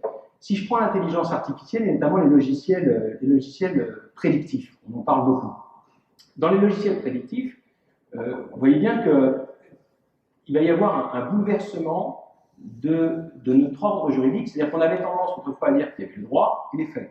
Sauf qu'avec l'intelligence artificielle qui s'appuie sur un ensemble de données passées, tout est mis sur un pied d'égalité. Les faits ont la même valeur que les normes, et sur la base de circonstances de faits et d'un certain nombre de décisions de justice, eh bien, l'intelligence artificielle va prédire ce que pourrait décider un juge pour prendre le logiciel prédictif le plus disruptif. Là, vous voyez bien qu'il y a une factualisation du droit, puisque c'est une intelligence artificielle qui va s'appuyer sur un certain nombre de faits, avec des éléments de droit comme la décision, mais tout est sur un pied d'égalité pour essayer de prédire une décision de justice. Ce qui fait que ça va également changer la manière de raisonner des avocats, puisque quand vous avez l'intelligence artificielle, le point de départ du raisonnement n'est plus le même, vous avez une vérité qui est donnée par le logiciel, et l'avocat, son rôle va être de contester cette vérité, de prouver, par exemple, que les faits n'étaient pas exactement les mêmes, ou de prouver que les données qui ont été intégrées dans le logiciel sont des mauvaises données, erronées ou discriminatoires, où il va devoir démontrer qu'on a intérêt aujourd'hui, parce qu'on en a besoin, par nécessité ou par légitimité, de faire évoluer le droit, et de ne plus juger comme le fait l'intelligence artificielle qui crée en fait l'avenir en s'appuyant sur le passé. Donc on a une stratégie des avocats qui va être totalement différente, et qui va partir d'une vérité qui est donnée par une intelligence artificielle, et qui met sur un pied d'égalité les faits et le droit, ce qui entraîne une désubstantialisation du droit, comme on dit certains, ou une factualisation du droit, qui est un autre terme. Et ce qui bouleverse notre manière de raisonner, nous, en droit continental, puisqu'on fait de la jurisprudence une norme aussi importante que la loi, et un mode de raisonnement qui est celui du précédent, qui consiste à démontrer que ce que l'on juge aujourd'hui n'est pas ce que vous pouvez juger hier. Et donc là, on a en tout cas quelque chose qui bouleverse les juristes français, même si pour l'instant les logiciels prédictifs n'ont pas autant d'importance. Et le dernier mouvement, pour être bref, c'est la désintermédiation. Beaucoup, alors est-ce que ça va se faire maintenant? Donc je raisonne par rapport à 30 ans, mais beaucoup disent qu'avec la blockchain, eh bien, nous n'avons plus besoin de ce tiers de confiance, nous n'avons plus besoin de l'État, nous n'avons plus besoin des banques, nous n'avons plus besoin des notaires, puisque grâce à la technologie de la blockchain, eh bien, on va pouvoir, notamment dans les blockchains publiques, de manière plus rapide, moins coûteuse, plus sécurisée, eh bien, rendre tous les services que les tiers pouvaient rendre, en termes de transmission d'actifs de manière sécurisée, en termes d'horodatage, de traçabilité, de conservation des données, et même d'automatisation des tâches avec les smart contracts, donc plus besoin des tiers. Alors, ce n'est pas vrai aujourd'hui. Ce n'est pas vrai parce que la blockchain publique se développe peu, ce sont surtout les blockchains privées ou les consortiums qui se développent. La blockchain permet de certifier, mais ne permet pas d'authentifier, comme le fait un acte authentique, c'est-à-dire un acte notarié.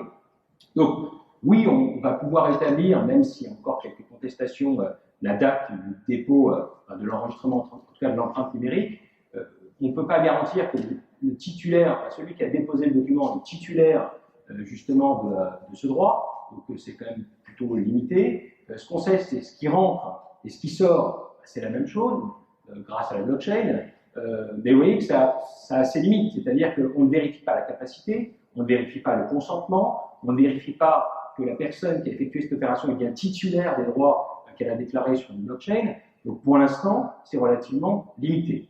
Et puis en plus de ça, l'authenticité, puisqu'on parle de l'acte authentique, et surtout quand on parle de la blockchain, c'est-à-dire qu'on peut se passer de l'authenticité d'un notaire, l'authenticité, elle n'est pas magique, l'authenticité, elle vient du statut du notaire, qui est un officier public et ministériel, délégataire de la puissance publique pour ce qui est du système français, mais je crois que c'est la même chose au Québec.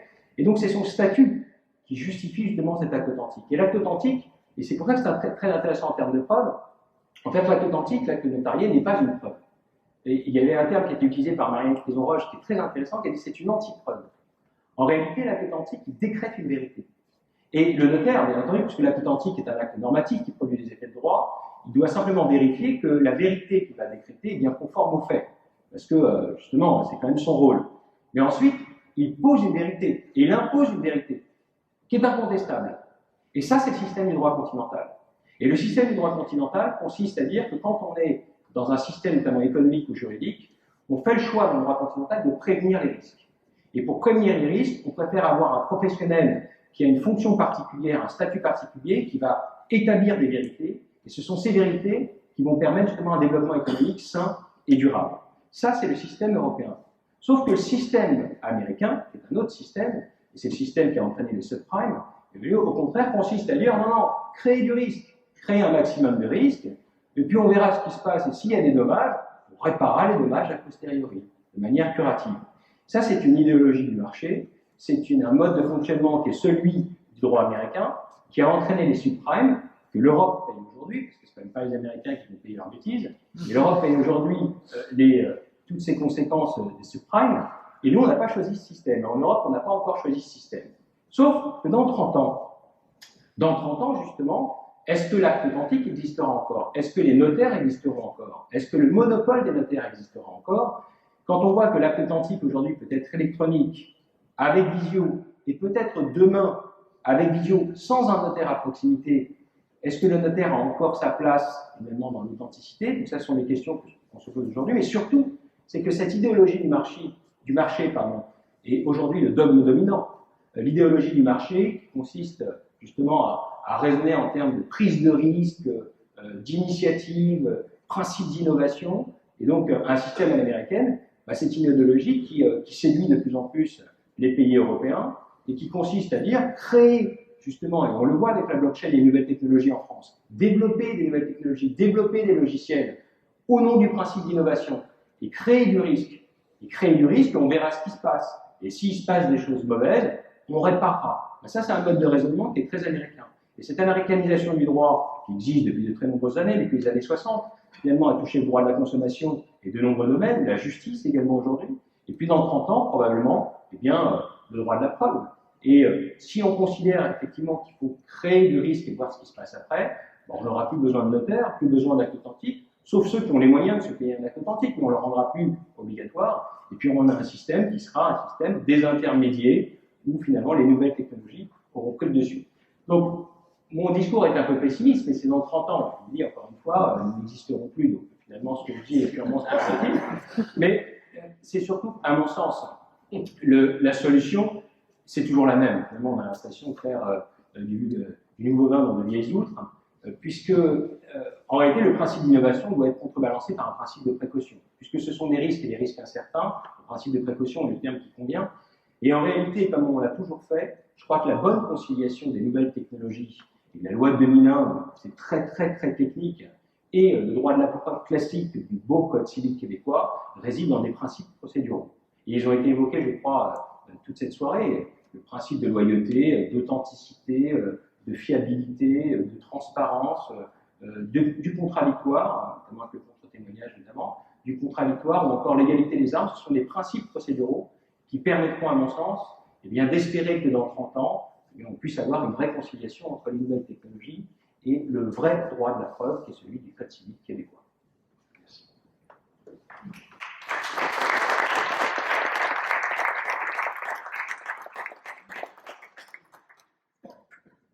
Alors, moi, j'ai plein de commentaires sur ce que j'ai effectivement, sans raison de parler des répondants. Mais il nous reste 21 minutes, et puis cette tradition on finira l'heure, donc nous avons 21 minutes pour partager avec la salle. Si vous avez des questions à poser. 24. Monsieur, je veux juste vous dire, on a effectivement comme tradition à la chaire de tout enregistrer, mais on n'enregistre pas les questions. Souvent, c'est. Quoi qu'ici, on pourrait, pour des raisons d'idées d'audio, mais comme ça va vous liberté, ça va nous laisser à vous et à nous une liberté totale pour Merci pour votre présentation, M. Chemin. Vous avez mentionné à la question la question de l'autre, blockchain, métadonnées. Pouvez-vous m'expliquer un petit peu, parce que ce n'est pas la première fois que j'entends ça, mais je suis perdu. Merci. Parce que, Madame Maître, vous avez je répète pas mot à mot, mais dit que quand ça transitait par métadonnées, ça pouvait avoir une force probante un peu meilleure, un élément de preuve. Mais qu'est-ce que c'est, ça, les métadonnées? Il y a le blockchain qui peut peut-être être une mise à mort pour ma profession, moi, ça m'intéresse de savoir davantage.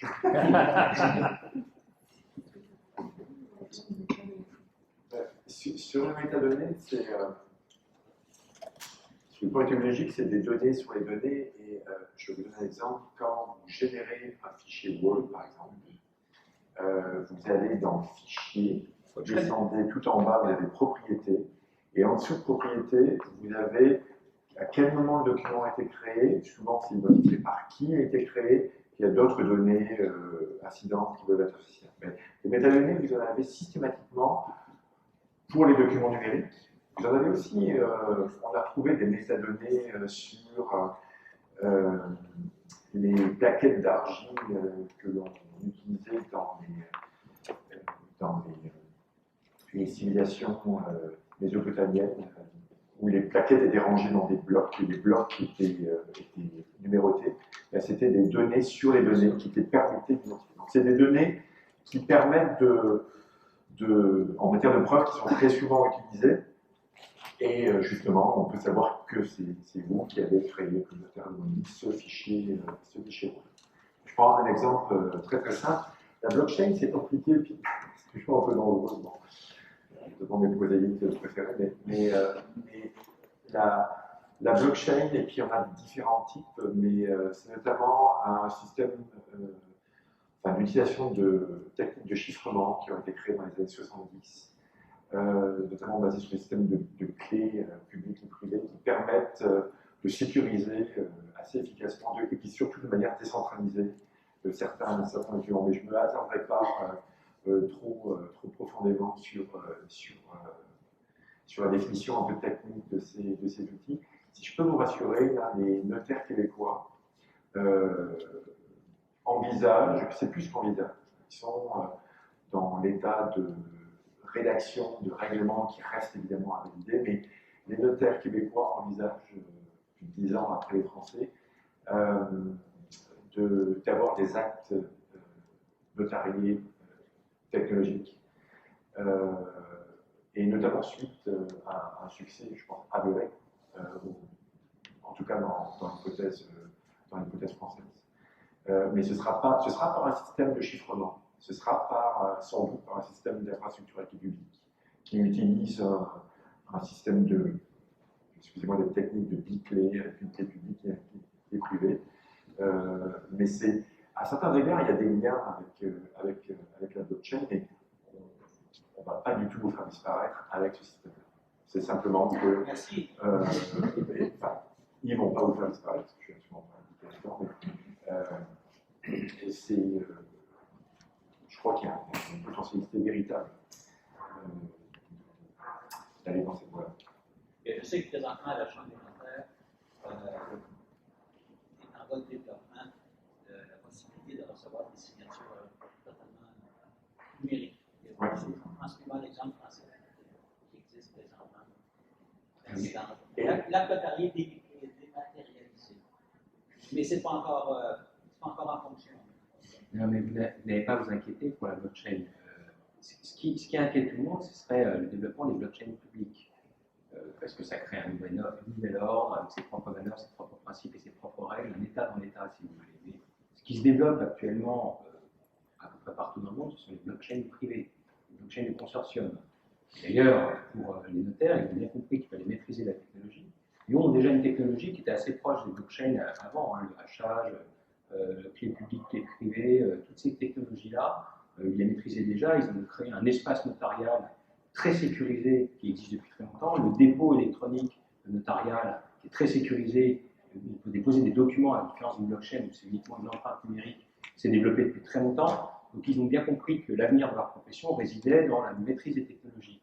Et donc ils sont en train de créer une blockchain de consortium parce que le problème des notaires français, ils sont déjà bien en avance sur vous, mais leur problème maintenant c'est d'avoir la possibilité de remettre une copie exécutoire à plusieurs milliers de kilomètres, voire des dizaines de milliers de kilomètres, en étant sûr que ce que vous allez retirer à 3000 kilomètres, c'est bien la copie exécutoire authentique. Et donc, ils trouvent dans la blockchain consortium quelque chose de très bien, parce qu'ils se disent, voilà, nous, on a un acte authentique, et on va rentrer une empreinte numérique dans la blockchain, et donc celui qui va la récupérer à 10 000 km, il est sûr, justement, que ce qui a été mis à Paris, eh bien, c'est ce qu'il va récupérer à 10 000 km. Et donc, ça permet au notaire de dire, vous avez bien entre les mains une copie exécutoire, une copie authentique, parce que grâce à la technologie blockchain, l'authenticité qu'on a mis en amont, elle va se retrouver en aval. Donc pour eux, au contraire, ils trouvent dans la blockchain un moyen de se renforcer encore. Donc ne vous inquiétez pas, je crois que le notariat encore, à moins que l'État, encore une fois, décide de supprimer la fonction même d'officier public et ministériel, et de supprimer le monopole, ce qui revient assez fréquemment en France, hein, même si ce serait une très grosse erreur, mais en dehors de ça, ce n'est pas la technologie qui va faire disparaître le notariat. J'ai une vraie question technique. Quand tu parles de blockchain notariale, c'est quoi la différence avec une infrastructure avec le public? Avec une Avec une infrastructure avec le public. Ben, en réalité, c'est un intranet renforcé. Hein. C'est juste que c'est pas plus que ça. Mais c'est pour ça que les notaires se disent, on a beaucoup parlé de blockchain, on va disparaître. Donc ils ont eu très peur. Puis au final, ensuite, quand ils ont pris les meilleurs informaticiens et les meilleurs ingénieurs, ils se sont dit qu'ils utilisaient les mêmes techniques. Sauf que la blockchain publique, c'est là qu'elle est la vraie innovation. Parce que la blockchain publique, elle est totalement décentralisée. Il n'y a pas de tiers contrôleurs. Il y a un système de pseudonymat qui fait que on ne peut pas modifier les règles de fonctionnement ou contrôler l'entrée. Donc, c'est la blockchain publique qui pourrait être une véritable révolution. La blockchain privée, c'est l'intranet renforcé. Et puis avec des technologies qu'on connaît depuis très longtemps, hein, les publics, les privés, hachage, toutes ces techniques-là. La seule particularité avec la blockchain, c'est qu'on donne de nouvelles utilités. Déjà, c'est une application qui peut être globalisée, mondialisée, et puis de manière très simple, très rapide, peu coûteuse, et surtout pour des utilités auxquelles on n'avait pas pensé. Je pense au smart contract. Pour moi, l'avenir des blockchains, c'est surtout dans le smart contract et l'automatisation d'un certain nombre de tâches, et qui en plus doubler l'intelligence artificielle, à mon sens, demain sera une petite révolution, mais demain, après-demain, dans 30 ans. Et je ne peux pas m'empêcher, mais le décret de 2008 qui a autorisé la possibilité de faire des actes notariés technologiques en France, c'est le seul texte de loi où on réfère, à ma connaissance, où on réfère à une zone de transfert. Sous un autre terme, on parle de migration, mais on évoque cette hypothèse de migration des données. Outre les normes techniques qui évoquent très fréquemment cette notion, qui font la petite différence entre les transferts, il y a le décret des notaires français qui fait une différence entre les transferts. Et ce qui était très intéressant, ce que vous avez évoqué sur l'acte authentique et la suppression des originaux papier. C'est un débat actuellement chez les notaires français. Quand on a un acte authentique électronique et qu'on a des annexes papier, le fait qu'on les annexe de manière électronique, est-ce qu'on peut se débarrasser des originaux papier? Vous avez deux écoles. Certains disent non, il ne faut absolument pas se débarrasser des originaux papier parce qu'ils n'ont pas la valeur de l'acte authentique. Et d'autres disent, si, le fait qu'on les ait accrochés à l'acte authentique électronique, et à partir du moment où c'est le notaire qui constate qu'on a bien annexé les bons documents, ils sont authentiques, on peut se débarrasser des originaux papier. Et donc il y a encore un débat aujourd'hui, et on voit bien qu'il y a encore cette résistance du papier. Et c'est pas si facile que ça, hein, remplacer le papier. Nous, souvent, on doit obtenir des déclarations sous serment, par exemple, de l'étranger. Pas plus tard qu'hier, j'en recevais une d'Allemagne. Eh bien, encore là-bas, c'est écrit, puis avec un seau, puis une corde pour tenir tout ça ensemble. Je ne serais même pas capable de le débattre pour le scanner. Mais vous voyez que de remplacer la valeur qu'on a de cet affidavit-là, dont je vais remettre l'original au juge, et avec le beau sceau et tout ça, ce qui va rassurer tout le monde, de réussir de le faire de façon technologique, c'est pas si simple. On peut scanner les documents, mais je veux dire, d'avoir vraiment notre original, ça a été fait en Allemagne, devant un officier public, qui est un notaire public là-bas. Moi, ce que je vois en ce moment, il y a le papier qui réussit à faire ça. Encore en 2019, quand même. Monsieur, puis après. Oui, alors j'ai eu la chance de rencontrer les gens de l'IBM ce matin, puis il y a quelques jours, les gens de Google Montréal. Heureusement, on a déjà 180 employés de Google à Montréal, puis on demande d'autres. Alors, ils sont tous les deux synchronisés sur la même notion de containerisation d'informations. Et le blockchain, finalement, de ce que j'ai compris de Google et IBM, c'est tout simplement une façon de former des conteneurs d'informations, des espèces de carrés de contenu d'informations qui permettent d'éviter, en cas de catastrophe, genre destruction de World Trade Center, pas grave, le lendemain, on part, tout est conservé dans le cloud. Alors, c'est crypté, c'est conservé dans le blockchain. Le blockchain, il ne peut pas être effacé d'après le concept. Maintenant, je revenais plutôt à ce que Vettelit disait tantôt. Heureusement que les juges font admettre, est-ce que vous admettez en preuve, comme naguère, les fax, les télécopieurs, on était très méfiants. Les gens, ben oui, c'est ça le contrat, c'est une télécopie. Ben oui, mais c'est ma signature, ben, c'est une télécopie. Quand ça devient un transfert, c'est qu'on parle de passer par une tierce opération de 1 et de 0, des bits d'information où on avait le document, on n'a pas simplement fait une photo ou une photocopie ou un fax, c'est devenu des 1 et des 0 et ça a été restitué avec la même qualité que l'original de document initial, si on veut. On peut changer les termes. Ce que je voulais dire, pour en revenir à ma vraie question, c'est de protéger la partie faible. Je comprends que, heureusement, on n'a pas besoin de sortir, de dépoussiérer la loi parce que les gens admettent que c'est bien ça sur lequel ils s'étaient entendus, qu'on teste sur d'autres points l'application du contrat. Ce que je veux dire, c'est que lorsque vous avez un cryptage de bout en bout, que ce soit de qualité 256 bits, 512 bits, qualité unitaire, mettez-en des bits tant que vous voulez, ça n'aurait pas pu être intercepté.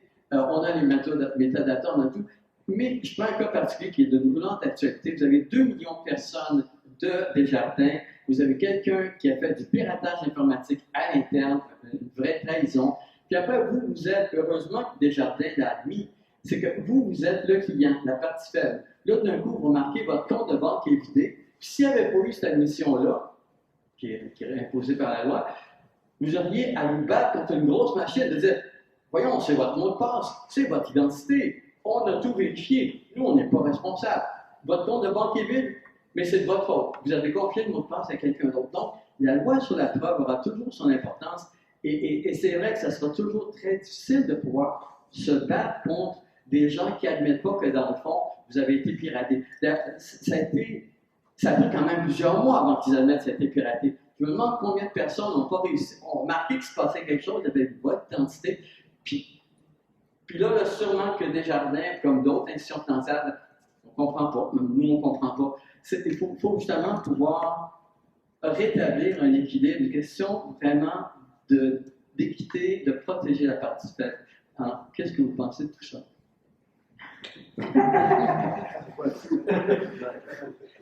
Ben, je suis tout à fait d'accord qu'il faut que les parties faibles soient protégées, mais je demeure tout de même d'avis que notre droit de la preuve prévoit est assez déjà complet pour prévoir ces situations-là.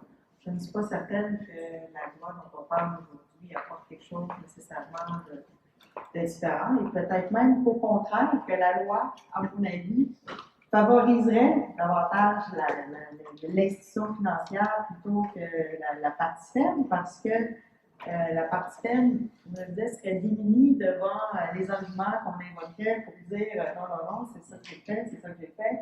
Alors que là, l'institution financière bénéficie de plusieurs moyens, des experts et tout, pour compliquer les affaires. Et alors que peut-être serait capable de mettre une confusion, d'insuffler une confusion suffisamment sérieuse pour désavantager la partie faible. Alors, je pense que c'est une des raisons pour lesquelles la loi doit nécessairement être simplifiée, puis s'accorder avec nos régimes de la preuve.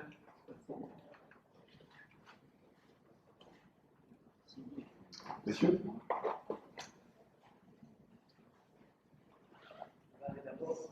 Bonjour, merci pour la présentation.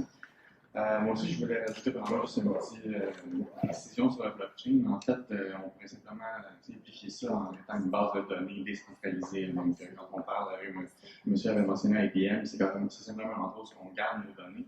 Donc, votre question, à savoir c'est quoi la différence entre ça et les clés publiques et les privées, c'est qu'en fait, la blockchain se sert du principe de clés privées et clés publiques pour encrypter les données qui vont ensuite être amplifiées et décentralisées un peu partout. Ceci étant dit, j'ai une question par rapport à l'article 7 de la FLCC-JTI que vous avez mentionné qui était un bug. J'étais un peu curieux là-dessus quand Maître Marseille et Maître Delisle avaient mentionné en fait que si j'ai un document qui résulte d'un transfert, je peux le déposer à la cour tout en, par contre, devant spécifiant, prouver sa fiabilité.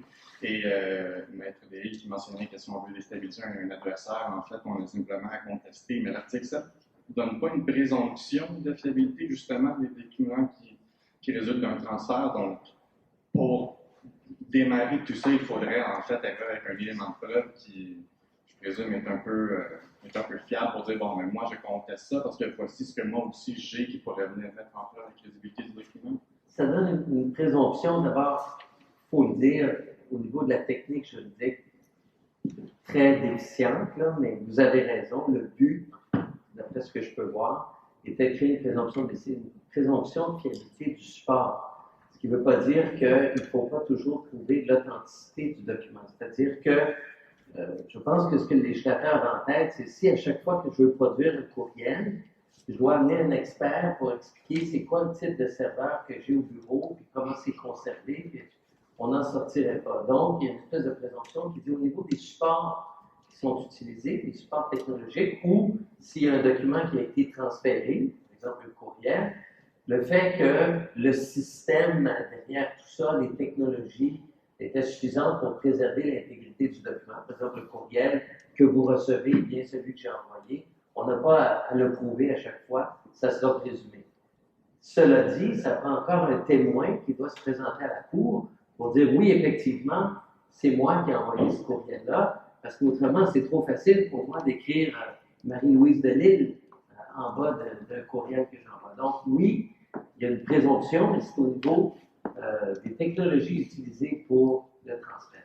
Cela dit, chez Vincent va travailler sur les améliorations à la loi, et je pense que tu l'as identifié, cette disposition-là en a vraiment grand besoin, parce que la façon, techniquement parlant, sans aller dans le détail, mais la légistique, si vous voulez, qui a été utilisée pour créer la présomption est déficiente. Si je peux ajouter, après 15 décisions qui disaient le contraire, Belinsky a enfin reconnu en fait, que cet article 7 prévoyait aussi une présomption uniquement du support et non pas du document. Et c'est ça qui était écrit, mais ce n'est pas comme ça que c'était compris. Je crois qu'on tentait d'expliquer la raison d'être, c'est qu'on a voulu faire un parallèle avec les documents papier. Et l'idée était de dire, quand on doit prouver un document papier, je prouve le document papier en soi, je n'ai pas à prouver la qualité du safe, du coffre-fort dans lequel je le mets. Sauf que ça ne marche pas. Ça ne marche pas dans sa logistique, et ça ne marchait pas aussi dans la compréhension qui a été faite longtemps pour les publics. Et puis, d'une manière, on pourrait, même en l'absence de cette disposition-là, on pourrait le dire sans ça. Donc, d'où son besoin de disparition que je souhaite arrêter. Monsieur, peut-être une dernière question des 57. Oui, juste une petite réflexion. Jacques Hébert, avocat, plaidant souvent. Il y a une chose qu'on n'a pas encore fait, qu'on devrait peut-être commencer à faire, c'est de définir juridiquement ce qu'est une information. Et à partir de là, il me semble que ce soit beaucoup plus facile de voir comment une information peut être manipulée, peut être transmise, peut être traitée. Il y aura toutes les conséquences qui viendront. À partir du moment où on n'a même pas encore défini ce qu'est une information, parce qu'il faut bien en trouver une définition. Là. En physique, en biologie, ça existe, des informations. Puis on les a définies. Mais en droit, à ce que je sache, il n'y a aucune. J'ai lu quelques petits trucs là-dessus, à gauche, à droite, mais il n'y a pas vraiment de définition sur laquelle on peut s'entendre de ce qu'est une information. En faisant un peu d'analyse, on sait bien que l'information, ça n'a aucun poids, c'est immatériel. Bon, avec une information, on peut gagner ou perdre une guerre. Hein. C'est quand même quelque chose qui existe, mais qui est resté indéfini. Je pense que le jour où ce soit vraiment bien encapsulé, bien défini, donc on pourra vraiment envisager toutes les façons de traiter l'information, comment on peut la transmettre, comment on peut la modifier, qu'est-ce qu'on peut faire, qu'est-ce qu'on ne peut pas faire, qu'est-ce qu'on doit faire, qu'est-ce qu'on ne doit pas faire avec les informations. Mais à partir du moment où elle est définie, tant et plus longtemps qu'elle n'est pas définie, on est un peu dans le vague. Hein? Je crois qu'elle est quand même un petit peu à l'article 3, où on définit le document, qui est un support qui porte une information, et un peu plus loin, l'article 3, on évoque une suite de caractères qui est structurée. Je pense que l'information est surtout associée à sa structuration. À son support aussi. C'est document égale support plus information. Et c'est une définition qui émane, alors nous comme juristes, ça ne parle pas beaucoup, mais que les spécialistes de sciences et information, qu'on appelle autrefois les biblioéconomistes, aiment beaucoup. Les biblioéconomistes vantent les articles 3 et 4 qui définissent les documents technologiques. Encore une fois, les juristes n'aiment pas ce texte qui utilise un langage qui ne nous appartient pas. C'est parce qu'il ne faut pas mélanger l'information avec le support d'information. L'information peut être écrite en français, en anglais, la graphie est totalement différente. Ça peut être écrit sur une planche de bois, sur un morceau de papier, n'importe quoi. Ça, c'est le support. Là, la langue est un support. L'information elle-même. L'article 3 fait la distinction, support et information, comme étant les deux composantes nécessaires du document. Et dans le document technologique, en plus, il y a une technologie, .doc, .ppt, .mpeg, qui est nécessaire, le logiciel nécessaire pour que l'information soit accessible. Quand on lit le texte, c'est la finalité du document, je crois, aussi. Et je ne connais pas de lois qui vont aussi loin, justement. Et peut-être qu'elle va trop loin, justement, parce que ça perd les juristes. Merci. Écoutez, si vous me permettez, je vais, en votre nom, il est 19h01, je vais remercier les trois intervenants qui ont apporté des entrées très distincts. Donc, vraiment, je vous remercie beaucoup. Je suis sûr que nous aurons raison de revenir sur ces questions-là. Et si je peux me permettre encore une fois, je vous invite pour les intéresser dans ce même lieu le 16 octobre sur d'autres questionnements en lien avec la fiscalité cette fois dans 10, 20, 30 ans. Peut-être pour ceux qui ne savent pas, c'est la speaker principale sera Marois Risky, qui est députée du Parti libéral et ancienne prof à Sherbrooke de fiscalité, qui sera l'intervenant première. Il y aura deux intervenants pour la suite qui interviennent. Alors, merci encore de votre présence et au plaisir de